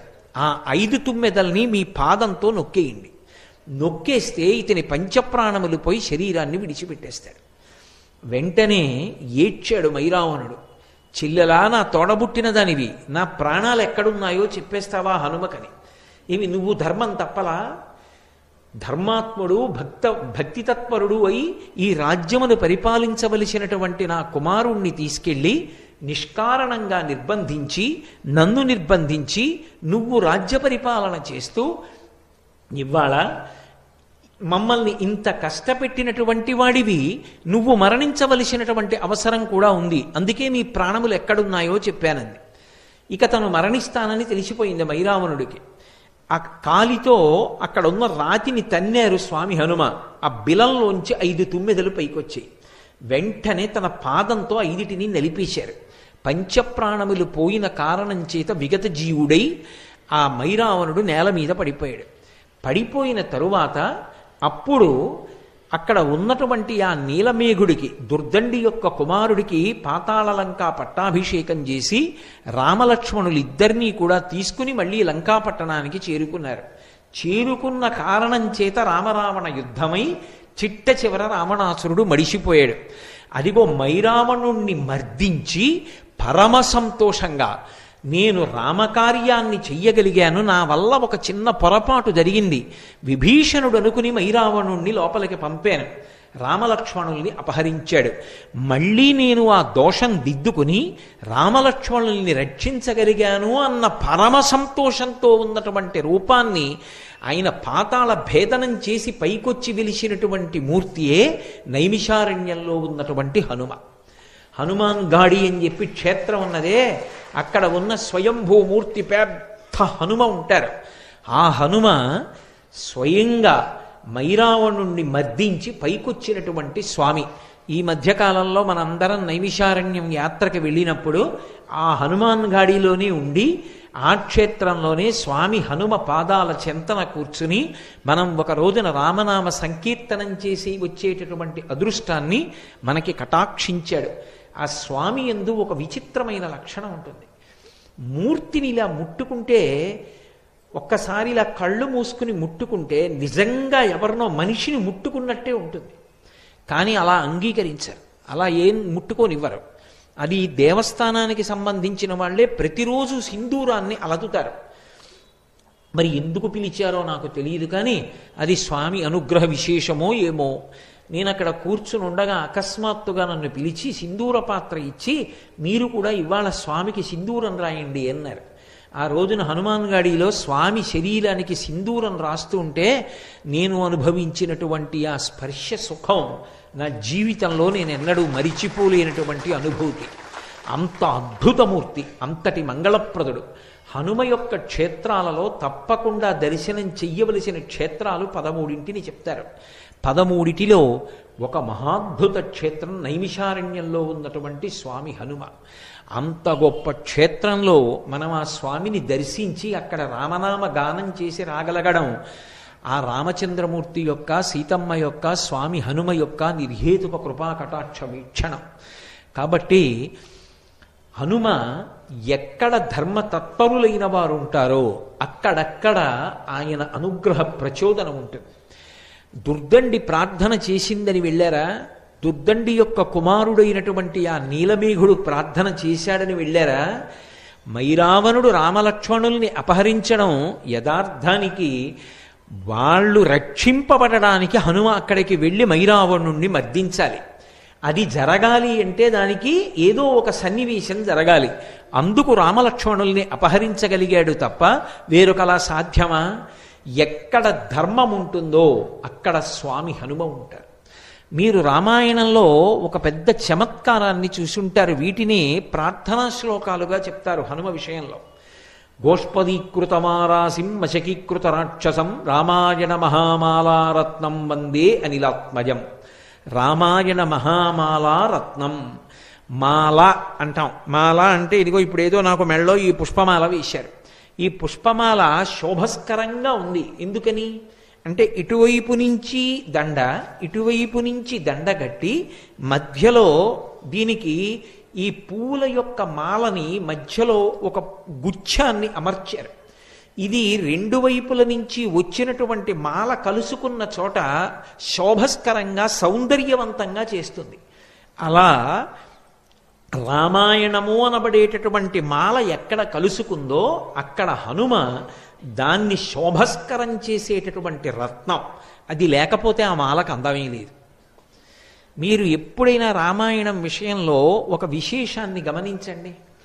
మహాత్ములు అని రామాయణంలో కీర్తింపబడడం సాధారణంగా ఎక్కడ అన్వయం అయిపోతుందంటే సీతారాములిద్దరికీ కూడా సంబంధించిన వారై సీతారాముల యొక్క హృదయాన్ని చూరగొన్నవారై సీతారాములు ఇద్దరి యొక్క బాహ్యంలో రామాయణంలో నరులుగా వచ్చారు కాబట్టి వాళ్ళ కష్టాన్ని తీర్చడంలోనో వాళ్ళిద్దరినీ కలపడంలోనో వాళ్ళిద్దరికీ మనశ్శాంతిని ఇవ్వడంలోనో ఎవరు రామాయణంలో ప్రధానమైనటువంటి స్థితిలో నిలబడ్డారో వాళ్ళు మహాత్ములుగా రామాయణంలో కీర్తింపబడతారు.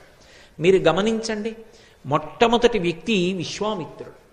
విశ్వామిత్రుడు శ్రీరామాయణంలో బాలకాండ ఒక్క దాంట్లోనే కనపడతారు. ఒక్క బాలకాండలోనే కనపడినప్పటికీ విశ్వామిత్రుడు అసలు సీతారాములు ఇద్దరినీ కలిపాడు. సీతా కళ్యాణం చేసినదెవరు అంటే విశ్వామిత్రుడే. విశ్వామిత్రుడే రామలక్ష్మణులు ఇద్దరినీ కూడా మిథిలా నగరానికి తీసుకెళ్ళాడు. శివధనుర్భంగం చేయించాడు. విశ్వామిత్రుడి కారణంగానే సీతమ్మ రాముడి పక్కకెళ్ళింది, రాముడు సీతమ్మ పక్కకు వచ్చాడు. సీతారామ కళ్యాణం జరగడానికి కారకుడైన వాడు బ్రహ్మర్షి విశ్వామిత్రుడు. ఆ విశ్వామిత్రుడు రామాయణంలో మహాత్ముడై శాశ్వతమైనటువంటి కీర్తి గణించుకున్నాడు. రెండవ వారు సీతారాములు ఎడబాటు పొందినప్పుడు మళ్ళీ సీతమ్మ తల్లి యొక్క క్షేమవార్త తెచ్చి రామచంద్రమూర్తికి చెప్పి, రామచంద్రమూర్తి యొక్క క్షేమవార్త సీతమ్మ తల్లికి చెప్పి, సీతారాముల యొక్క మనశ్శాంతికి కారకుడై మళ్ళీ సీతారాములు కలుసుకోవడానికి ప్రధానమైన వ్యక్తిగా శోభించినటువంటి వారు స్వామి హనుమ. అందుకే ఎప్పటికీ హనుమ మహాత్ముడుగా జగద్రక్షకుడుగా నిలబడిపోయారు. మూడవ వారు వాల్మీకి మహర్షి. వాల్మీకి మహర్షి శ్రీరామాయణ రచన అంతా చేయడం ఒకెత్తు, రామాయణంలో ఆయన కూడా ఒక వ్యక్తి, పాత్ర అనకూడదు. పాత్ర అంటే కాల్పనిక సాహిత్యం అయితే, అది ఏదో కల్పించి రచించిన గ్రంథం అయితే, అందులో కల్పించి కూర్చబడినటువంటి ఒక వ్యక్తిని పాత్ర అంటారు. అది ఊహచేత నిర్మింపబడింది తప్ప నిజంగా ఉన్నాడని కాదు. కానీ శ్రీరామాయణంలో వాల్మీకి మహర్షి వ్యక్తి, పాత్రకారు, ఊహాజనితం కాదు. యథార్థంగా వాల్మీకి మహర్షి రామాయణంలో ఒక వ్యక్తిగా ప్రవర్తించారు. ఆయన ధర్మానికి కట్టుబడినటువంటి రామచంద్రమూర్తి సీతమ్మని అరణ్యములకు పంపించవలసిన సందర్భం ఏర్పడితే సీతమ్మని తన ఆశ్రమంలో ఉంచుకొని ఆమెకి కలిగినటువంటి కుమారులకు నామకరణం చేసి వాళ్ళకి అస్త్రవిద్య నేర్పించి రామాయణాన్ని వీణ మీద పాడి గానం చెయ్యడం వాల్మీకి మహర్షియే లవకుశులకు ఉపదేశం చేశారు. మళ్ళీ చిట్ట చివర సీతమ్మ తల్లి యొక్క అవతార పరిసమాప్తికి పూర్వం సీతారాములిద్దరూ కలుసుకోవడానికి కారకులైనటువంటి వారు వాల్మీకి మహర్షి. అందుకే ఎక్కడెక్కడ రామాయణంలో సీతారాములిద్దరినీ కలపడంలో ప్రధానమైనటువంటి వారై ఉంటారో, సీతారాముల ఇద్దరి యొక్క మనశ్శాంతికి కారకమైన వారై ఉంటారో అటువంటి వారు మహాత్ములై కీర్తింపబడతారు.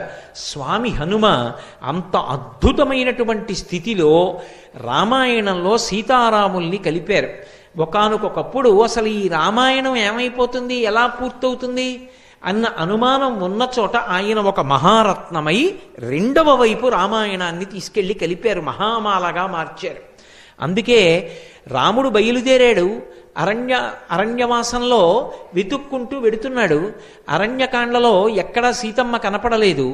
కానీ సుగ్రీవుడికి రామచంద్రమూర్తికి సంధి కుదిరేటట్టుగా ప్రధానమైనటువంటి స్థితిలో ప్రవర్తించి వారిద్దరికీ సంధి చేసినటువంటి వారు స్వామి హనుమ. ఆ కారణం చేత తన ప్రభువైనటువంటి సుగ్రీవుడికి ఉపశాంతి కలిగి రాజ్యం కలిగింది. అలాగే రామచంద్రమూర్తికి సీతమ్మ యొక్క జాడ తెలుసుకునేటటువంటి అవకాశం కలిగింది. ఆ హనుమ అనబడేటటువంటి వ్యక్తి లేకపోతే అసలు రామాయణం ఏమైపోతుంది అన్నదాన్ని నిర్ణయించడం కూడా కష్టం. అందుకే రామాయణ మహామాలారత్నం వందే అనిలాత్మజం. ఆయన ఉపకారం చెయ్యడానికి ఇది కారణము అని చెప్పవలసి వస్తే ఒక్కటే కారణం. ఏమిటా కారణము అంటే కేవలము భక్తి. భక్తి యొక్క మాట విస్తృతి పొందినప్పుడు ధర్మము, ఎక్కడ ధర్మమునందు అనురక్తి ఉంటుందో అక్కడక్కడ స్వామి హనుమ యొక్క కటాక్షం ఉంటుంది. అందుకే భగవంతుడు చెప్పిన మాట వేదం, వేదంలో చెప్పబడినది ధర్మం. భక్తి అంటే ఏదో తులసిమాల తీసుకొచ్చి స్వామికి అలంకారం చేయడం భక్తి అనిపించుకోదు. ఆ అలంకారం చేయడానికి కూడా సమయం సందర్భం ఉంటాయి. ఉపన్యాసం మధ్యలో స్వామివారి దగ్గరికి వెళ్ళి అలంకారాలు చేయడాలు అవి చేయరు. చేస్తే ముందు చెయ్యాలి, లేకపోతే చివర చెయ్యాలి. అలంకారం చెయ్యడం భక్తి కాదు, సందర్భాన్ని చూసి ప్రవర్తించడం భక్తి. రెండు, వేదం చెప్పినట్టు బ్రతకడం భక్తి.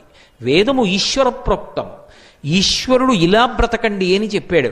ఆయన ఎలా బ్రతకమని చెప్పాడో అలా బ్రతకడం భక్తి. అలా బ్రతకడానికే ధర్మ మార్గంలో ఉన్నాడు అని పిలుస్తారు. ఈశ్వరుడు ఏది చెప్పాడో అది ధర్మం అయితే ఆ ధర్మాన్ని పట్టుకున్నవాడెవరో వాడు ధార్మికుడు. ఆ ధార్మికుడికి ప్రత్యేకమైన ఉపాసన అక్కర్లేదు.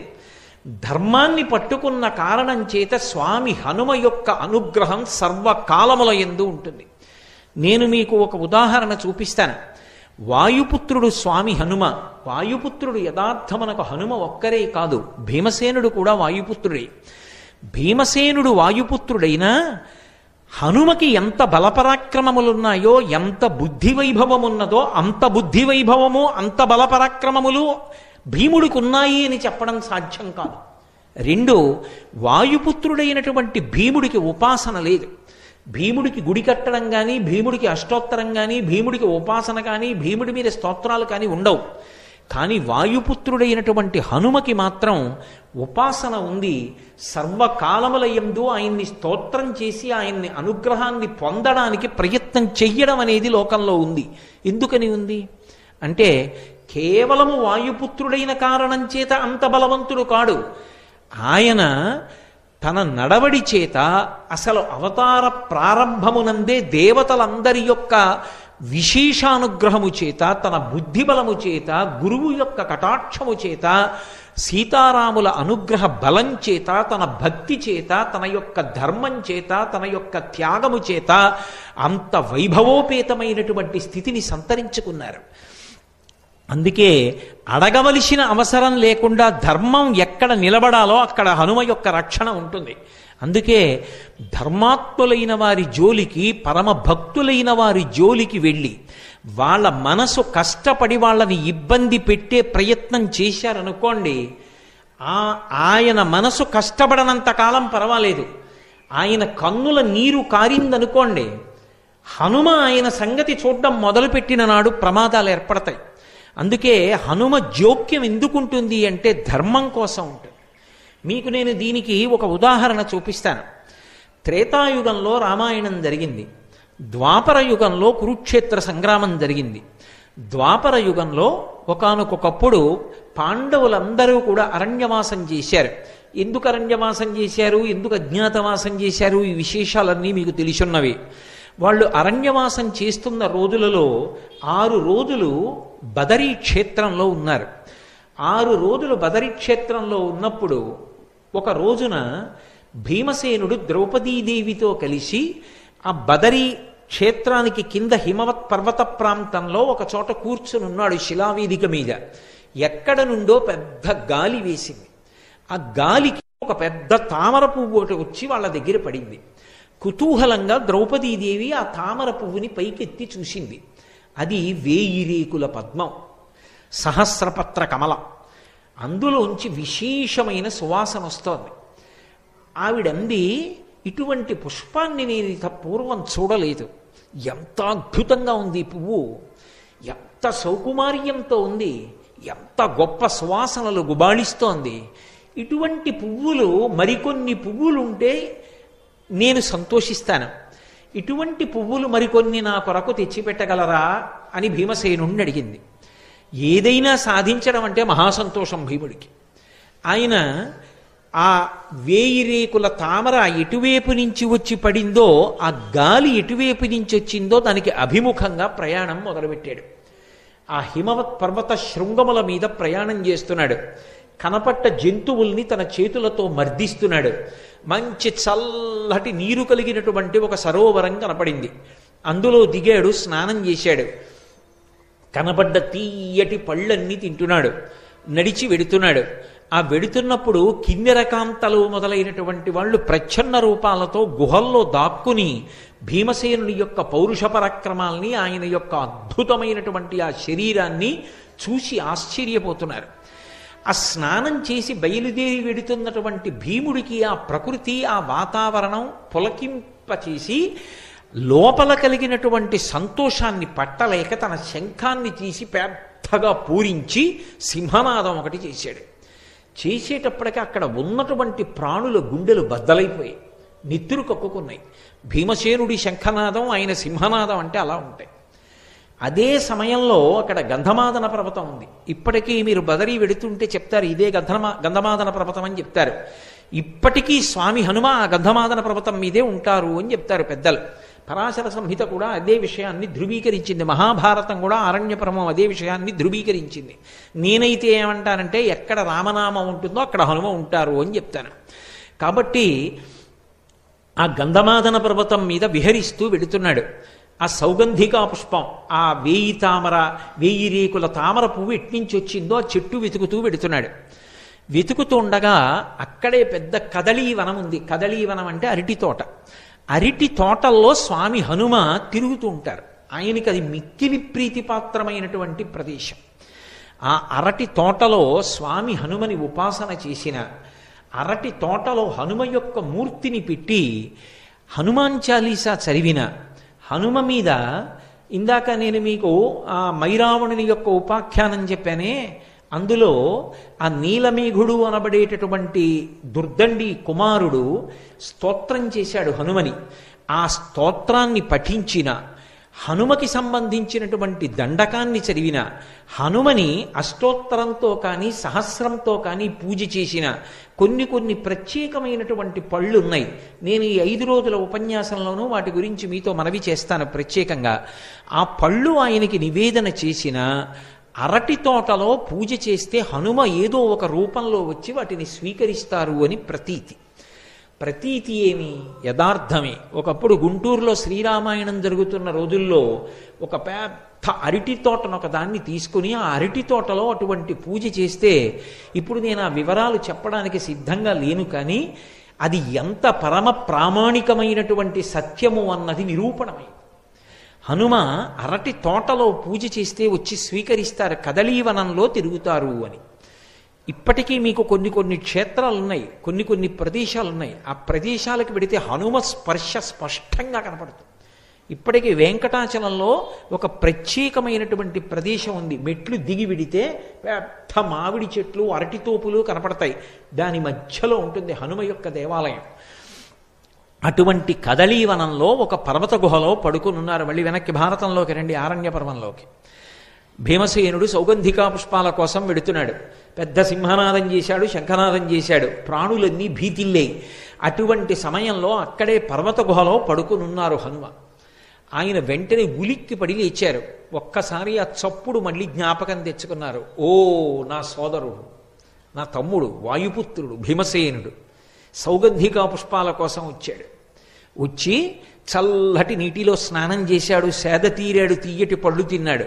ఆ సంతోషం లోపల అణుచుకోలేక పెద్ద సింహనాదం చేసి శంఖం పూరించాడు.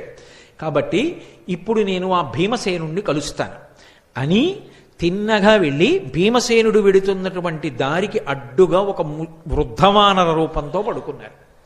వెళ్ళిపోతున్నటువంటి భీమసేనుడు చూశారు, అడ్డుగా ఎవరైనా పడుకునుంటే దాటి వెళ్ళకూడదని ధర్మశాస్త్రం. అందుకని ఆయన అన్నారు, ఓ వృద్ధవానరమా, నేను భీమసేనుణ్ణి నడిచి వెడుతున్నాను, వాయుపుత్రుణ్ణి, ధర్మరాజు సోదరుణ్ణి, ఏం అడ్డంగా పడుకుంటావు, లేచి పక్కకు పో, నిన్ను దాటడం నాకు చేత కాదు అనుకుంటున్నావేమో, నిన్నేమిటి, నిన్ను ఈ శిఖరాన్ని కూడా లంఘిస్తాను, అంత శక్తివంతుణ్ణి, మర్యాద కోసం అడిగాను, పక్కకి తప్పుకోమన్నారు. అంటే హనుమ ఏమీ తెలియనటువంటి వారిలే అన్నారు, అబ్బా అబ్బా అబ్బా అబ్బా చాలా గొప్పవాడవే, నన్ను లంఘిస్తావు, ఎదురుగుండా కనపడుతున్న గిరిని లంఘిస్తామే అన్నారు. మరి ఏమనుకుంటున్నావు, ఒకప్పుడు మా అన్నగారు హనుమ 100 యోజనముల సముద్రాన్ని లంఘించి వెళ్ళారు, అలా దాటగలను అన్నారు. అంటే ఆయన ఎప్పుడు రామనామం ఏ కారణంగానైనా వినపడుతుందా అని చూస్తుంటారు. ఏం చెప్పావు, మీ అన్నగారు హనుమ 100 యోజనముల సముద్రం దాటారా, ఎందుకు దాటాడయ్యా అలాగా అన్నారు. అంటే మళ్ళీ రామకథ అంతా చెప్పారు. ఒకసారి దశరథ మహారాజు గారి పెద్ద కొడుకు రామచంద్రమూర్తి, సీతమ్మ, అరణ్యవాసం, రావణాసురుడు, సీతాపహరణం, ఆ సుగ్రీవుడితో స్నేహం చెయ్యడం, దశ దిశలకి ఆ వానరులందరూ వెళ్ళడం, దక్షిణ దిక్కి హనుమ వెళ్ళడం, 100 యోజనముల సముద్రాన్ని దాటి శిశుపావనంలో సీతమ్మ తల్లి యొక్క జాడ కనిపెట్టి వెనక్కి రావడం, సేతుబంధనం, రావణ సంహారం, సీతారాముల యొక్క పట్టాభిషేకం లఘువుగా చెప్పారు. చాలా సంతోషించారు. ఎలాగో అలా రామకథ చెవిని పడింది కదూ, అది ఆయనకి పరమ సంతోషం. అన్నీ విని అన్నారు, అబ్బా మీ అన్నగారు హనుమ అంత బాగా లంఘనం చేశారే, నువ్వు కూడా అలా లంఘనం చేయగలవు, కానీ ఇంత చిన్న పనికి అంత పెద్ద లంఘనం ఎందుకయ్యా, వృద్ధుణ్ణి, వానరుణ్ణి, శరీరమా జర్జరీభూతం అయిపోయింది, రోగములా పొటమరించాయి, నా అంత నేను లేవలేను, అంత ఉద్ధతి ఎందుకు, కాస్త తీసి పక్కన పడుకోబెట్టి వెళ్ళిపోతే అయిపోలా అన్నారు. వెంటనే వృద్ధవానరం, దీన్ని ఎత్తి పక్కన పెట్టడం ఎంత పెద్ద విశేషం అని మహాభారతంలో వర్ణిస్తారు. ఏపున 2 చేతులను ఇమ్మున పట్టి అమర్చి ఎత్తగా ఓపగా మొగ్గతిల్లబడి ఆయన ఘర్మజలార్ధ్రదేహుడై కాపురుషుండువోలి నిజగర్వము తక్కి ఊరుకుండే చింతాపరుడై వృకోదరుండు తద్దయు లజ్జ నధోముఖంబుతోన్ అంటాడు. 2 చేతులతోటి ఆ వానరాన్ని ఇలా పట్టుకుని హుప్పని ఎత్తడానికి ప్రయత్నం చేశారు. ఏపున 2 చేతులను ఇమ్మున పట్టిన మర్చి ఎత్తగా, ఇలా పైకి ఎత్తుదామని ఒక్కసారి హుప్పని ఇలా అనేటప్పటికీ ఆ వానరం పైకి లేవడం మాట దేవుడెరుగు. ఓపగా మొగ్గతిల్లబడి ఆయన మీద బోర్లా పడిపోయారు. పడిపోయి ఘర్మజలార్ధ్రదేహుడై ఒళ్ళంతా చెమటలు పట్టేసి తడిసిపోయింది. ఒళ్ళు తడిసిపోయి కాపురుషుండువోలే నిజగర్వము దక్కి ఎణంగియుండే చింతాపరుడై వృకోదరుండు తద్దయులజ్జ నధోముఖంబుతోన్. ఆయన యొక్క గర్వమంతా అణిగిపోయింది భీమసేనుడికి. అణిగిపోయి ఏమిట్రా ఈ వానరం, దీన్ని ఎత్తలేకపోయాను సరికదా బోర్లా పడిపోయానని సిగ్గుపడిపోయి తలదించుకుని నిలబడి, అయ్యా నువ్వెవరో మహాత్ముడవు, సామాన్యుడివి కావు, నన్ను పరీక్షించడానికి వచ్చినటువంటి మా అగ్రజులు హనుమయ లేకపోతే మహర్షుల దేవతల, నాకు యథార్థం చెప్పండి అన్నారు. అప్పుడు స్వామి హనుమ, నేను నీ అగ్రజుణ్ణయా, నేను హనుమని, నీ యొక్క శక్తిని పరిశీలనం చేద్దామని ఈ మాట అన్నాను అంటే ఎంతో సంతోషించి 2 చేతులు కైమోడ్చి నమస్కరించి, అయ్యా మీకు అన్ని విషయాలు తెలుసు, 4 యుగముల యొక్క లక్షణాలు ఎలా ఉంటాయో, 4 యుగాలలో ధర్మ సంస్థాపన ఎలా జరిగిందో ఆయా యుగ లక్షణములను చెప్పమని అడిగారు. అడిగితే సంగ్రహంగా 4 యుగాలు, 4 యుగాలలో శ్రీ మహావిష్ణువు స్వీకరించేటటువంటి అవతారాలు, వాటి యొక్క వర్ణములు, ఆ ధర్మ సంస్థాపన క్రమాన్ని మహానుభావుడైనటువంటి హనుమ ఉపదేశం చేశారు. చేసిన తరువాత భీమసేనుడు ఒక కోరిక కోరారు. అన్నగారు నాకొక్క కోరిక, ఆనాడు మీరు పరమ భయంకరమైనటువంటి రూపాన్ని చూపించారు రామరావణ సంగ్రామంలో, ఏది ఇంకొక్కసారి మీరు అటువంటి రూపాన్ని నాకు చూపించండి, దర్శనం చేస్తానన్నారు. ఎప్పుడో జరిగిన రూపం ఇప్పుడు ఎందుకు లేవయా, ఊరుకో అన్నారు. కాదు కాదు చూడవలసిందే. సరే చూపిస్తాను చూడమని మేరుమందర శంఖాచౌభౌ దీప్తానలప్రభ, మేరు పర్వతం ఎలా ఉంటుందో అలా పెరిగిపోవడం మొదలుపెట్టారు. పెరిగిపోతే ఆయన రూపం 10 దిశలు నిండిపోయింది. నిండిపోతే ఇంతటి ధైర్యశాలి అయినటువంటి భీముడు గజ గజ వణికిపోయాడు ఆ రూపాన్ని చూసి. వణికిపోయి ఇక చూడలేక 2 చేతులతో కళ్ళు మూసేసుకుని, అలా కళ్ళు మూసుకుని 2 చేతులు ఎత్తి నమస్కారం చేసి, నేను చూడలేకపోతున్నాను ఈ రూపాన్ని, నాకు భయం వేస్తోంది, ఉపసంహారం చేసేయండి అన్నాడు. అంటే ఉపసంహారం చేశారు. ఉపసంహారం చేసి మళ్ళీ వృద్ధవానరం ఎలా ఉంటుందో అలా కనపడ్డాడు. కనపడి, ఇది నువ్వు చూపించమన్నావని చూపించినటువంటి రూపం, శత్రువీరులు ఎదురు నిలబడినప్పుడు దీనికి 2 పెరుగుతుంది నా శరీరం. అటువంటి రూపాన్ని చూడడమే సాధ్యం కాదు. అటువంటి రూపంతో నే తొడ కొట్టినా, నా తోక విదల్చినా, నా నోరు తెరిచినా, నా 2 చేతులు పరిగలలా చాచినా, నా పాదములతో తొక్కినా, నన్ను ఎదుర్కొని నిలబడగలిగిన వాడు ఈ లోకంలో ఉండడు. ఎందుకయ్యా ఇన్ని ఇడుములు పడతారు? ఒక్క క్షణంలో హస్తినాపురానికి వెళ్ళి మీ శత్రువులైన ధార్తరాష్ట్రుల్ని పీనుగు పెంటలు చేస్తాను, మీకు పట్టాభిషేకం చేస్తానన్నారు. మేము పౌరుష పరాక్రమాలు ఉన్నవాళ్ళమే, మీ అండదండలుండగా మాకేమి లోటు స్వామి హనుమ, మీరు మాకు అన్నగారు కాబట్టి మీ ఆశీర్వచనం చాలు, మేము మా పరాక్రమంతో శత్రువుల్ని సంహరించి రాజ్యాన్ని చేపడతాం, మీ ఆశీర్వచనం మాకుంచండి అన్నారు. చాలా సంతోషించారు. మీ పౌరుష పరాక్రమాలు ఏమిటో చూడాలని నాకు కోరికగా ఉంది మీరు శత్రువుల్ని సంహరిస్తున్నటువంటి వేళలో. కాబట్టి కురుక్షేత్ర సంగ్రామం ప్రారంభం అవుతున్నప్పుడు ఒక్కసారి నన్ను స్మరించండి, నేను మీలో ప్రధాన వీరుడైనటువంటి అర్జునుడి యొక్క రథ పతాకం మీదకి వచ్చి కూర్చుంటాను. కూర్చుని మీరు చేసేటటువంటి యుద్ధాన్నంతటినీ పరిశీలిస్తానన్నారు. హనుమ మంగళప్రదుడు. హనుమ ఎక్కడ ఉంటారో అక్కడ మంగళం జరుగుతుంది. హనుమ ఎక్కడ ఉంటారో అక్కడ శుభం జరుగుతుంది. హనుమ ఎక్కడ ఉంటారో అక్కడ ఈశ్వరుడి యొక్క కృప ఉంటుంది. మహానుభావుడు వచ్చి అర్జునుడి యొక్క రథ పతాకం మీద కూర్చున్నారు కాబట్టే పాండవులు గెలవడానికి అవకాశం ఏర్పడడానికి ఉన్నటువంటి కారణాల్లో ఒక బలమైన కారణమైంది. అంతటి మహానుభావుడు. భీమసేనుడు అడిగాడా, అయ్యా మీరు వచ్చి మా తమ్ముడు అర్జునుడి యొక్క రథపతాకం మీద వేయించేసి ఉండండి అని అడగలేదు. అడిగాడా, మీరు మా శత్రువుల్ని పరిమార్చండి అని అడగలేదు. అడగకుండా నేను వచ్చి అర్జునుడి యొక్క రథపతాకం మీద కూర్చుంటాను అన్నారు. ఎక్కడ ధర్మం ఉంటుందో, ఎక్కడ ధర్మానురక్తి ఉంటుందో, ఎక్కడ ఈశ్వర భక్తి ఉంటుందో అక్కడక్కడ పిలవవలసినటువంటి అవసరం లేకుండా స్వామి హనుమ బయలుదేరి వస్తూ ఉంటారు. అసలు హనుమ లేకపోతే ఉపద్రవము గడవదు. నేను అందుకే మీతో మొట్టమొదట్లోనే మనవి చేయడానికి కారణం అదే. ప్రతిరోజు ఒక్కసారి సంధ్యాకాలంలో ఆకాశాన్ని దర్శనం చేసి నమస్కరించినటువంటి వాడికి ఉపద్రవములు తొలగి ఎలా మంగళాన్ని పొందుతాడో అలాగే ప్రతిరోజు ఒక్కసారి స్వామి హనుమ వంక చూసి నమస్కారం చేసినటువంటి వాడు ఉపద్రవముల నుండి గట్టెక్కుతాడు. అది ఎంత మహోపద్రవం అవనివ్వండి, గట్టెక్కడానికి స్వామి హనుమ కారణమవుతారు. ఆయన గట్టెక్కిస్తారు. ఆయన యొక్క శక్తి అటువంటిది. మీకు నేను రామాయణంలోంచే ఈ మాట అన్నందుకు ఒక సందర్భాన్ని నిరూపణం చేస్తాను. రామాయణంలో రామరావణ యుద్ధం అయిపోయింది. రావణాసురుడు మరణించాడు. సీతారాములకు పట్టాభిషేకం అయిపోయింది. రామచంద్రమూర్తి సంతోషంగా పరిపాలన చేస్తున్నారు. అగస్త్యాది మహర్షులు ఒకసారి అయోధ్యానగరానికి విజయం చేసి రామదర్శనాన్ని అపేక్షించారు. రాముడు వారిని లోపలికి ప్రవేశపెట్టి అర్ఘ్యపాద్యాదులిచ్చి పూజించి ఉచితాసనముల మీద కూర్చోపెట్టి ఒక ప్రశ్న వేశాడు. రావణాసురుడు అంతటి అరివీర భయంకరుడు ఎలా కాగలిగాడు అని అడిగాడు. అడిగితే అగస్త్య మహర్షి ఒక మాట చెప్పారు. రామ, నిజానికి రావణాసురుడు కాదు అంత శక్తివంతుడు.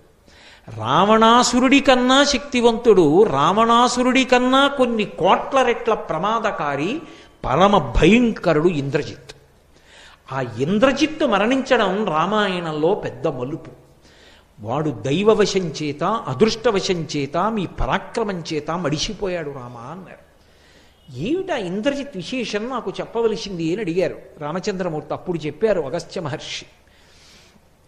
చాలా చిన్న వయస్సులో కృష్ణాజినం కట్టుకుని యజ్ఞోపవీతం వేసుకుని శిఖతో ఉండగా అంత చిన్న వయస్సులో 7 యజ్ఞాలు చేశాడు. అవి ఒకటి కాదు, అశ్వమేధము, వాజపేయము, పౌండరీకము ఇటువంటివి 7 పూర్తి చేశాడు. 7వది మహేశ్వర ప్రీతి కొరకు చేశాడు. 7 యజ్ఞములు అనితర సాధ్యమైన రీతిలో పూర్తి చేసి అంత బంగారం దానం చేశాడు.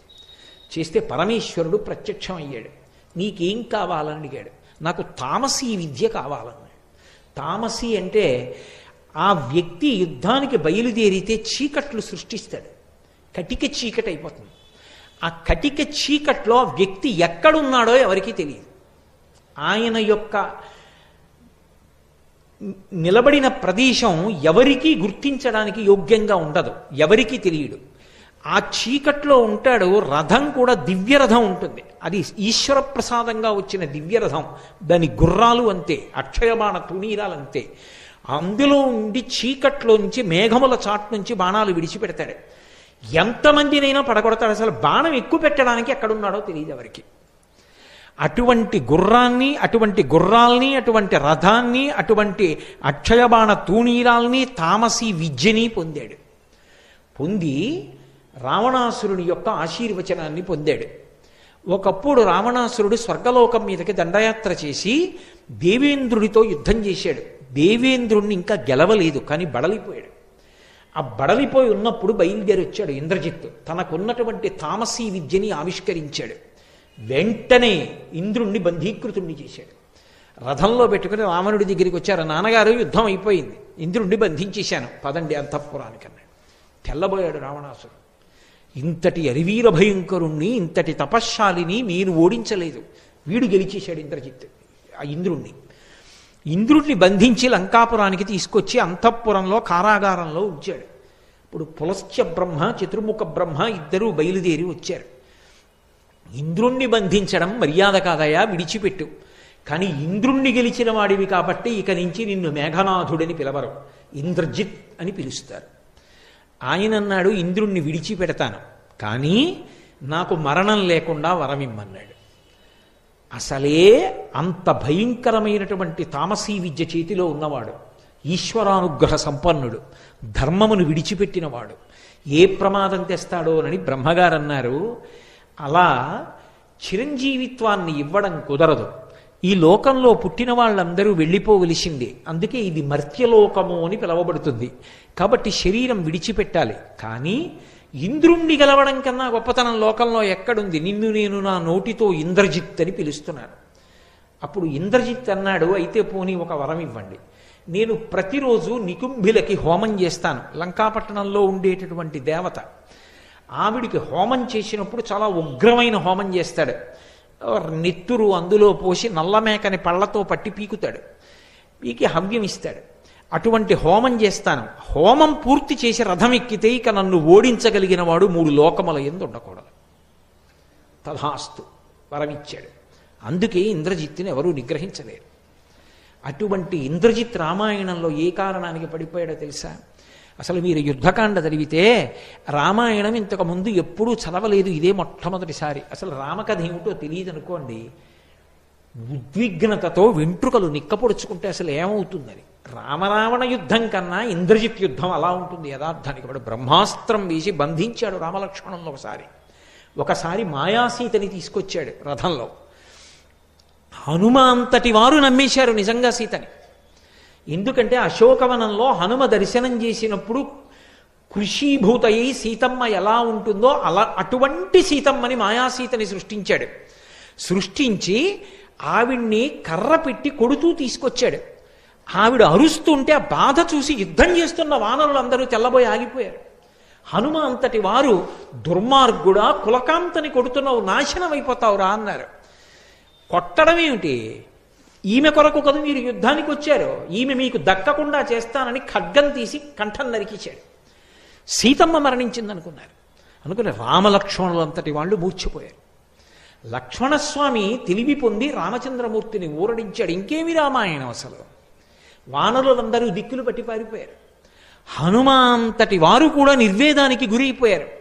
అప్పుడు అదృష్టవశాత్తు విభీషణుడు వచ్చాడు. వాడు మాయావి, రాక్షసుడు. వాడు సీతమ్మని చంపుతాడా? అంత కామమున్న రావణుడు సీతమ్మని సంహరిస్తే ఒప్పుకుంటాడా? ఒక్కనాటికి ఒప్పుకోడు. ఆమె మాయాసీత. తన మాయాశక్తుల చేత సృజించాడు సీతమ్మని. మీ అందరినీ మానసిక దౌర్బల్యానికి గురి చేశాడు. వాడు ఇప్పుడు హోమం చేయడానికి వెడతాడు. నికుంభలా దేవాలయంలో ఉంటాడు. వాడు హోమం చేయడం పూర్తయిపోయిందా, ఇక వాడిని ఎవరూ పట్టుకోలేరు. వాడు యుద్ధానికి వచ్చేశాడా, మొత్తం వానర సైన్యాన్ని సంహరిస్తాడు. ఆ హోమం పూర్తవ్వకుండా మనం వెళ్ళాలి. హనుమ లక్ష్మణ బయలుదేరండి అన్నారు. వెంటనే లక్ష్మణస్వామి హనుమ బయలుదేరారు. ఆ నికుంభలా దేవాలయంలో కూర్చున్నాడు. బయటంతా రాక్షసుల్ని కాపు పెట్టాడు. భయంకరమైనటువంటి హోమం చేస్తున్నాడు. హోమం పూర్తయి పీఠమించి లేచాడా, మళ్ళీ ఒక ప్రత్యేక రథం హోమగుండంలోంచి వస్తుంది. అది ఎక్కుతాడు. ఎక్కితే ఇక కనపడ్డ తామసీ విద్యని ఉపాసన చేసి అక్కడి నుంచి అస్త్రప్రయోగం చేస్తాడు. కాబట్టి ఇప్పుడు పీటల మించి లేచిపోవాలి. బ్రహ్మగారికి మాట ఇచ్చాడు, ఏ రోజునైనా హోమం చేస్తుండగా పూర్తి చెయ్యకుండా పీటల మించి లేచిపోతే ఆ రోజున నేను మరణిస్తానన్నాడు. ఇంద్రజిత్ చచ్చిపోతే తప్ప ఆ యుద్ధం గెలవడం సాధ్యం కాదు. పడిపోవాలి ఇంద్రజిత్. అలా పడిపోవాలంటే పీటల మించి లేచిపోవాలి. పీటల మించి లేచిపోవాలంటే ఎలా? మహానుభావుడు స్వామి హనుమకి సాధ్యమైంది. అక్కడ ఉన్న వానర వీరులందరినీ మర్దించేశారు. అక్కడ ఉన్న రాక్షస వీరుల్ని మర్దించేశారు పట్టుకుని. ఆ చుట్టుపక్కల కాపలా ఉన్న వాళ్ళు పెద్ద పెద్ద కేకలు పెట్టారు. ఓయ్ ఇంద్రజిత్తు, అసలు తర్వాత నువ్వు ఈ హోమం పూర్తి చేయడం, యుద్ధానికి వెళ్ళడం, అసలు మేము బతికుంటే కదూ. ఓ పక్క నుంచి మమ్మల్ని అందరినీ చంపేస్తున్నాడు ఈ హనుమ. ఈయన వచ్చి నీ మీద పడిపోతాడు, లే రా, రక్షించు రక్షించు అని అరిచారు. తన వారన్న వారందరూ చేస్తున్నటువంటి ఆ హాహాకారాలు, ఆ కేకలు విని తట్టుకోలేకపోయాడు ఇంద్రజిత్. తట్టుకోలేక చేస్తున్న హోమాన్ని మధ్యలో విడిచిపెట్టి పీఠమించి లేచిపోయి రథం ఎక్కాడు. ఇదే అదును సంహరించి ఇవ్వాలన్నాడు విభీషణుడు లక్ష్మణస్వామిని. స్వామి హనుమ ఆ రోజున అలా బుద్ధితో యుక్తి పన్ని ఉండి ఉండకపోతే, అంత బలంతో రాక్షసుల్ని మర్దించి ఉండకపోతే అసలు లేస్తాడా పీటల మించి ఇంద్రజిత్తు? లేవకపోతే ఇంద్రజిత్తుని సంహారం చేయడం కుదురుతుందా? ఆ రోజు వాడు హోమం పూర్తి చేస్తే ఏమయ్యేదో రామాయణం. హోమం పూర్తి చేయకుండా రథం ఎక్కి యుద్ధానికి వచ్చాడు. యుద్ధానికి వస్తే ఇద్దరి మధ్య భయంకరమైన యుద్ధం జరుగుతోంది. లక్ష్మణస్వామి నేల మీద ఉన్నారు, వాడు రథం మీద ఉన్నాడు, అది దివ్యరథం. అప్పుడు స్వామి హనుమ వాహనమై లక్ష్మణస్వామిని తన భుజాల మీదకి ఎక్కించుకున్నారు. ఎక్కించుకున్న నాడు ఆ హనుమని బాణములు పెట్టి కొడితే పూచిన మోదుగు చెట్టులా అయ్యారు. అయినా సరే రామకార్యం కోసం, రాముడి కోసం, ధర్మం కోసం, తనని నమ్ముకున్న వానరుల కోసం, తన ప్రభువైన సుగ్రీవుడి కోసం లక్ష్మణస్వామిని వహించారు.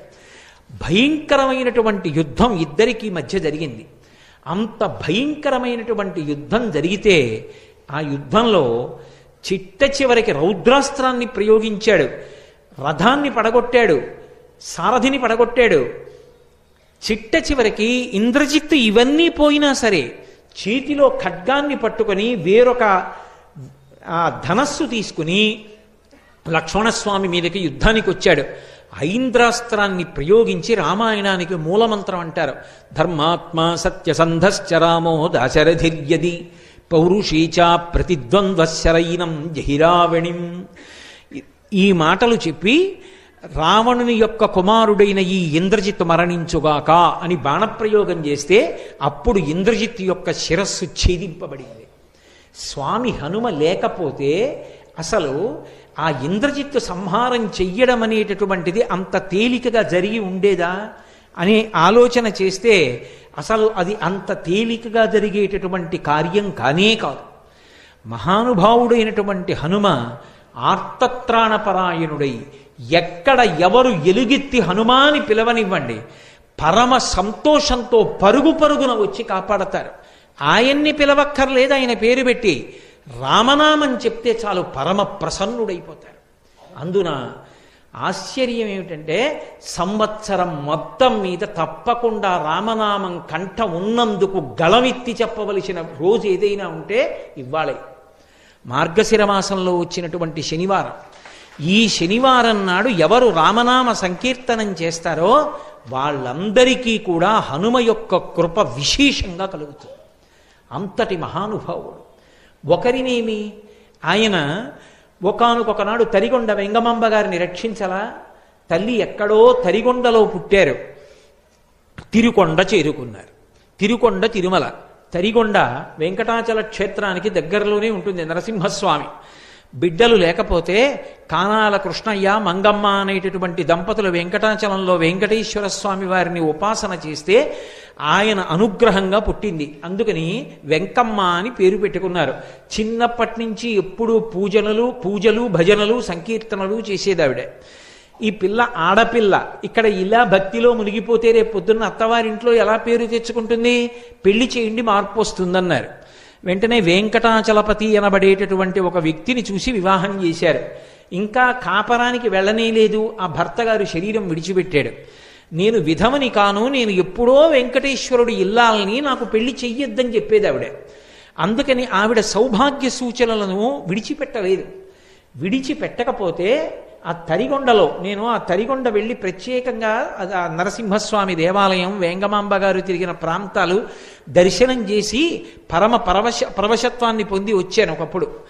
ఆ నృసింహస్వామి దేవాలయం ఇప్పటికీ మీరు వెళ్ళినా చూడొచ్చు తరిగొండలో. ఆ తల్లి మంగళప్రదమైనటువంటి చిహ్నములతో సౌభాగ్యవంతురాలైన స్త్రీ ఎలా ఉంటుందో అలా పసుపు, గాజులు, పువ్వులు, కుంకం వీటితో ఉంటోందని ఒకప్పుడు ఆ ఊరు పీఠాధిపతులు వస్తే వారికి ఫిర్యాదు చేశారు. ఊళ్ళో ఉన్నవారు ఆయన పిలిపించారు వెంగమాంబ గారిని. వెంగమాంబ గారు చేతిలో పళ్ళు పట్టుకొచ్చి అక్కడ పెట్టి నిలబడ్డారు, నమస్కరించలేదు. పీఠాధిపతులు అడిగారు, ఎందుకు నమస్కరించలేదు నాకని అడిగారు. మీరు ఏమనుకోకుండా ఒక్కసారి లేవండి అన్నారు ఆవిడ. పీఠాధిపతులు లేచారు. ఆవిడ పీఠానికి నమస్కారం చేశారు. పీఠానికంటే ఆయన కూర్చున్న ఆసనానికి. ఆసనం భగ్గున కాలిపోయింది. అప్పుడు ఆయనకు అర్థమైంది ఈవిడ కారణజన్మురాలు. ఇటువంటి ఆవిడ జోలికి వెళ్ళవద్దు, ఈమె సంప్రదాయములకు అతీతమైన వ్యక్తి.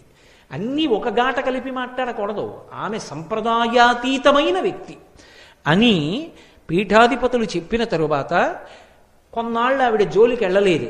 కానీ ఒకప్పుడు ఆమె ఆ దేవాలయంలో హనుమ పాద సన్నిధిలో కూర్చుని ధ్యానంలో ఉండగా అర్చకులు జుట్టు పట్టి ఈడ్చేసి, మా ఊరికి దాపురించావు, ఎక్కడికైనా పోయినా బాగుండు నువ్వు అన్నారు. ఆ మాట ఆవిడికి ఎందుకో వెంకటాచల క్షేత్రానికి వెళ్ళిపోమ్మని చెప్తున్నట్టుగా అనిపించింది. 20 సంవత్సరాల వయస్సులో కటిక చీకట్లో కాకులు దూరని కారడవి, చీమలు దూరని చిట్టడవి అని చిన్నప్పుడు కథల్లో చెప్తారే, అటువంటి అరణ్యంలో బయలుదేరి ఆవిడ వెంకటాచల క్షేత్రాన్ని చేరుకోవడానికి ప్రయత్నించారు. అంత చీకటిలో ఆవిడ వెడుతున్నప్పుడు ఆమెని అరణ్యంలో కాపాడిన స్వామి ఎవరో తెలుసా? స్వామి హనుమ. త్రోవ హనుమ అంటారు, ఇప్పటికీ ఉంది వెంకటాచల క్షేత్రంలో ఆ మూర్తి. కాబట్టి మహానుభావుడు ఆయన ఎప్పుడు ఎక్కడ ఎవరిని ఆదుకోలేదు.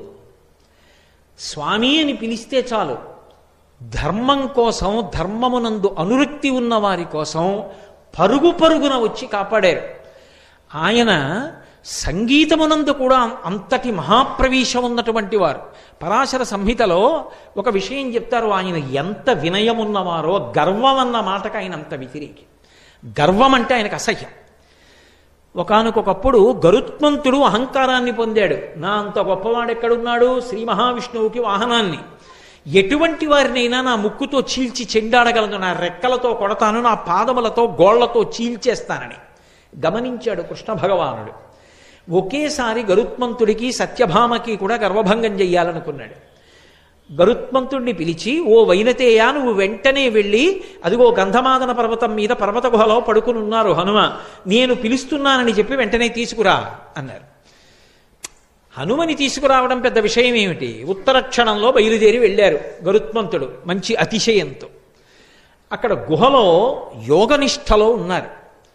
ఆ కుంభకం చేసి యోగనిష్టలో ఉండగా వెళ్ళి హనుమా హనుమా అని పిలిచారు. పలకలేదు. పలకలేదని కోపం వచ్చి ఆయన నాసారంధ్రములోకి తన ముక్కు పుటాన్ని చేర్చి పొడిచారు. ఆయనకి కించిత్ ధ్యానభంగం అయింది. ఆయన చెవి దగ్గరికి వచ్చి అరిచారు. హనుమ చెవి దగ్గరికి వచ్చి ఆయన మెల్లిగా బహిర్ముఖులై, యోగాభ్యాసంలో ధ్యానంలో సమాధి స్థితిలో ఉన్నవాడు ఒక్కసారి బహిర్ముఖుడు కాకూడదు, మెల్లమెల్లగా బహిర్ముఖుడు కావాలి. అందుకని మళ్ళీ ప్రాణాయామంతోనే బహిర్ముఖులు అవుతారు. అందుకని ఈ వైనతేయుడైన గరుత్మంతుడికి గర్వం అణచాలని ఆయన ఒక ముక్కురంధ్రాన్ని పూసి ప్రాణాయామం కోసమని ఒక ముక్కురంధ్రం మూసి ఒక ముక్కురంధ్రంతో గట్టిగా ఊపిరిలాగారు. ఆ ఎదురుగుండా ఉన్నటువంటి గరుత్మంతుడు ఎగిరి వచ్చి ఆయన ముక్కురంధ్రాన్ని కట్టుకున్నాడు. ఈ రంధ్రం ఇలా వదిలిపెట్టేస్తే గరుత్మంతుడు కింద పడ్డాడు. ఇలా మూసి మళ్ళీ ఈ రంధ్రంతో గట్టిగా గాలి విడిచిపెట్టారు, పీల్చిన గాలిని. ఆ గాలికి ఎగిరి ఎక్కడో వెళ్ళి పడ్డాడు. మళ్ళీ ఇలా పీల్చారు, మళ్ళీ వచ్చి ముక్కు కట్టుకున్నాడు. అయ్యబాబో ఇదే బలం, ఇదేం బలం, ఊపిరి పీలిస్తేనే ఇలా ఉందనుకున్నాడు. అడిలిపోయి ఆయన ఊపిరిని యథాస్థితికి తెచ్చిన తరువాత పైకి ఎగిరిపోయి చూస్తున్నాడు. ఇలా కాదు, ఈయన్ని ఎత్తుకుపోతాను, నా రూపాన్ని పెంచడి, పెద్ద పెద్ద రెక్కలు పెంచాడు. హనుమ తన తోక పెంచి ఆకాశాన్ని చుట్టారు, వాలాన్ని. గరుత్మంతుడు ఆగ్రహించి తన ముక్కుతో దానికి ఛిద్రం చేయబోయాడు, పొడవబోయాడు. వెంటనే తన తోకతోటి గరుత్మంతుణ్ణి చుట్టారు. చుట్టి బంధించి గిర్ర గిర్ర గిర్ర గిర్ర తిప్పి ఆకాశంలో విసిరేశారు. విసిరేస్తే పాలసముద్రం పక్కనున్న కొండ మీద వెళ్ళి పడ్డాడు. పడి అక్కడి నుంచి శరీరం అంతా భిన్నమైపోయి పాలసముద్రంలో మునిగాడు. మళ్ళీ పూర్వ తేజస్సు వచ్చింది. చేతులు కట్టుకుని అత్యంత వినయంగా శ్రీకృష్ణ భగవానుడి దగ్గరికి వెళ్ళాడు. ఏమి హనుమా, ఏమి గరుత్మంతా తీసుకురమ్మన్నాను, హనుమని ఎందుకు తీసుకురాలేదన్నారు. ఏమీ తెలియనట్టు కృష్ణ పరమాత్మ. ఆయన ఏదో ధ్యానంలో ఉన్నాడు, మహానుభావ తీసుకురావడం కష్టమైంది, పలకట్లేదు. నా ఆజ్ఞ అని చెప్పు, సీతారాములు పిలుస్తున్నారని చెప్పు, వెంటనే వస్తాడు, వెళ్ళు, భయం లేదన్నారు. ఈసారి వెడితే రావడం ఉంటుందా? అనుమానం వచ్చింది గరుత్మంతుడికి. సరే, ఆయన ఆజ్ఞ, వినయంగా వెళ్ళు, గర్వంతో వెళ్ళకు. నేను రమ్మన్నాను కదా, నేను పిలుస్తున్నాను కదా అని చెప్పి ఊరికే హనుమా హనుమా అని కేకలేకు. పరమ వినయంతో చేతులు కట్టుకుని తల వంచుకొని, స్వామి మిమ్మల్ని సీతారాములు పిలుస్తున్నారని చెప్పు, వస్తారన్నారు. తిన్నగా హనుమ ఉన్న గుహ దగ్గరికి వెళ్ళారు. వెళ్ళి గరుత్మంతుడు చేతులు కట్టుకుని ఈసారి ఎంతో వినయంతో స్వామి హనుమా హనుమా అని పిలిచారు. ఏమి అన్నారు. పళ్ళు తీసుకెళ్ళి అక్కడ పెట్టి నమస్కారం పెట్టారు. అంజలి ఘటించి సీతారాములు పిలుస్తున్నారన్నారు. ఒక్కసారి పైకి లేచారు. సీతారాముల పద ఎక్కడున్నారన్నారు. ముందు వైనతేయుడెడుతున్నాడు, వెనకాతల హనుమ వచ్చారు. ఇంతలో కృష్ణ భగవానుడు అన్నాడు, పక్కన సత్యభామ కూర్చునుంది. సత్యభామ హనుమ వస్తున్నారు, పక్కన సీతమ్మని తప్ప ఒప్పుకోరు, నేను రాముడిగా మారిపోతున్నాను, నువ్వు సీతమ్మగా మారిపో అన్నారు. నేనెక్కడ మారిపోతాను సీతమ్మగా?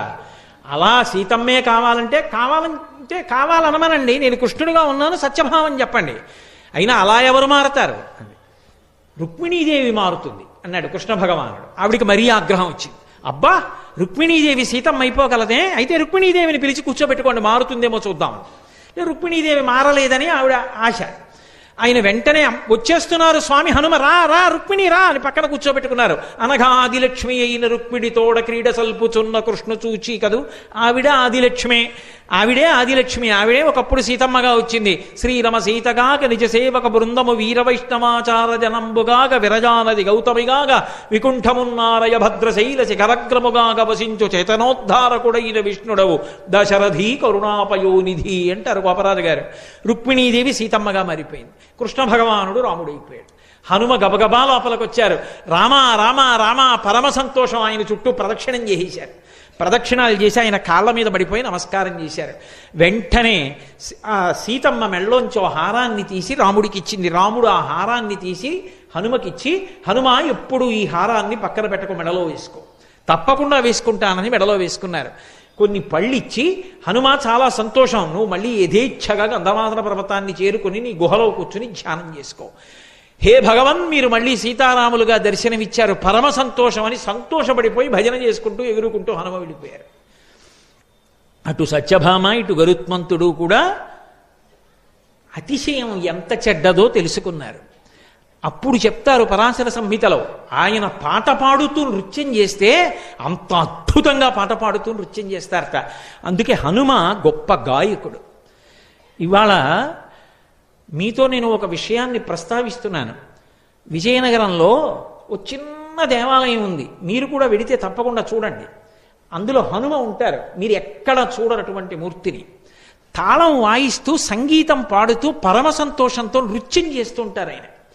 ఒకప్పుడు భారతదేశానికి ఎనలేని ఖ్యాతి తీసుకొచ్చి తన నేపథ్యగానంతో కొన్ని వేల పాటలు పాడి అజరామరమైన కీర్తి సంపాదించి భగవద్గీతని కృష్ణ భగవానుడే చెప్తున్నాడా అన్నట్టుగా భగవద్గీత పాడి ఇప్పటికీ కీర్తి శరీరుడి వెంకటాచలంలో ఎవరి యొక్క పాట వినపడుతూనే ఉంటుందో అటువంటి ఘంటసాల వెంకటేశ్వరరావు గారు మహానుభావుడు 4 ఇళ్ల దగ్గరికి వెళ్ళి వాళ్ళు పెట్టినటువంటి అన్నం తిని వచ్చి పడుకోవడానికి చోటు లేక ఆ దేవాలయంలో పడుకునేవారు. ఇప్పటికీ పెద్దలు అంటారు, అక్కడ పడుకునుండగా ప్రతిరోజు రాత్రివేళ సంకీర్తన చేస్తారట హనుమ రామచంద్రమూర్తి మీద. మీరు ఇప్పటికీ వెడితే చూడొచ్చు. అది నేను ప్రత్యేకంగా దాని ఫోటో తెచ్చుకున్నాను కూడా. అసలు నేను ఇప్పటి వరకు ఎక్కడ చూడాల, ఒక్క విజయనగరంలోనే ఉంది ఆ మూర్తి. అక్కడే ఘంటసాల గారి పెద్ద విగ్రహం పెట్టారు. ఎక్కడ తను పడుకోవడానికి చోటు లేక ఇల్లు లేక గుడిలోకి వచ్చి పడుకున్నారో అక్కడే తరువాత ప్రపంచ ప్రఖ్యాతిని ఆర్జించినటువంటి ఘంటసాల వెంకటేశ్వరరావు గారు కచేరీ చేశారు అక్కడే కూర్చుని. అది విచిత్రం. మహానుభావుల జీవితాలు అలా ఉంటాయి. వాళ్ళు ఏం దాచుకోరు, అతిశయాలకి పోరు. ఏ రాత్రి వేళ బహుశः సంకీర్తన చేస్తున్నటువంటి హనుమ ఆ ఘంటసాల గారికి దర్శనమిచ్చారో, ఏ హనుమత్ కటాక్షాన్ని పొందారో, మహానుభావుడి కంఠం అమృతధార అయింది. ఇప్పటికీ ఇన్నేళ్ళైపోయింది, ఘంటసాల గారు తెలియని వ్యక్తి ఉంటాడా? మహానుభావుడు అంతటి స్థాయిని పొందారు అంటే హనుమ యొక్క అనుగ్రహ విశేషం. అటువంటి మహానుభావుడు హనుమ. భక్తి ధర్మము ఎక్కడ ఉంటాయో అక్కడ ఆయన అనుగ్రహం ఉంటుంది. నేను మీతో ఒక మాట మనవి చేసి ఉన్నాను కదూ, ఇవాళ నేను ఇంకొక పావుగంట ఉపన్యాసం చెప్పచ్చు, కానీ అంతకన్నా నైమిత్తిక తిథి చాలా ప్రధానం. ఇవాళ ఎంతో ఎంతో గొప్ప రోజు, సంవత్సరం మొత్తం మీద ఇటువంటి రోజు దొరకదు. నేను ఇంట్లో పూజ చేసుకోవడం, నేను నామం చెప్పడం వేరు. మీరు నన్ను గౌరవించి ఇక్కడ కూర్చోపెట్టినందుకు ఇవాళ మీ అందరికీ కూడా నేను అటువంటి అవకాశం కల్పించకపోతే నేను దోషం చేసిన వాడిని అవుతాను. అందుకే మనందరం కలిపి నేను కొద్దిసేపు ఆ రామనామానికి సంబంధించినటువంటి ఆ పై మకుటం చెప్తూ ఉంటాను. అంటే ఏదో పాలు తేనెల పంచదార కన్నను మధురమైనది రామనామము అన్నాను అనుకోండి, మీరు రామనామము రమ్యమైనది రామనామము అదొక్కటే మీరు అంటుండండి.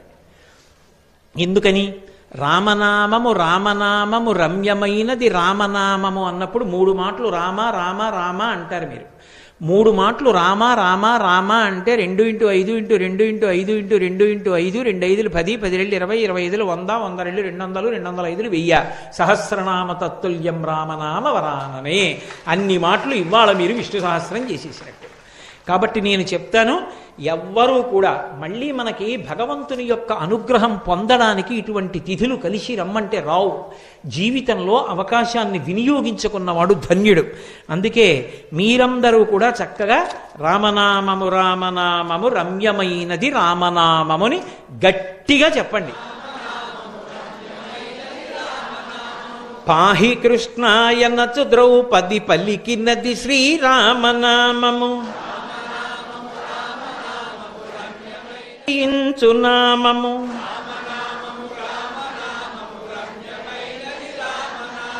బ్రహ్మ సత్యము జగన్మిథ్యాభావమే శ్రీరామనామము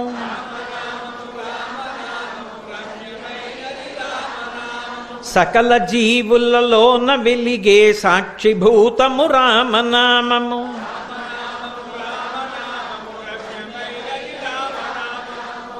ఇప్పుడు మీరు ఎంత గట్టిగా చెప్పగలరో అలా చెప్పాలి. హనుమ మురిసిపోతారు. ఆంజనేయుని వంటి భక్తులక శిష్ట జనముల దివ్య దృష్టికి స్పష్టమగు శ్రీరామనామము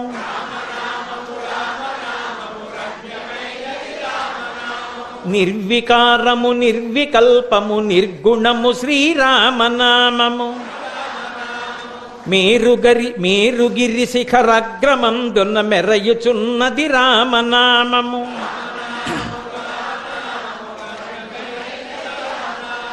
ధాత వ్రాసిన వ్రాత తుడి చెడి దైవమే శ్రీరామనామము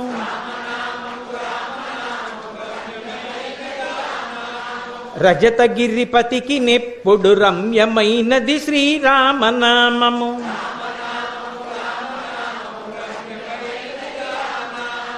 ఆత్మలో జీవాత్మతానై అలరుచున్నది రామనామము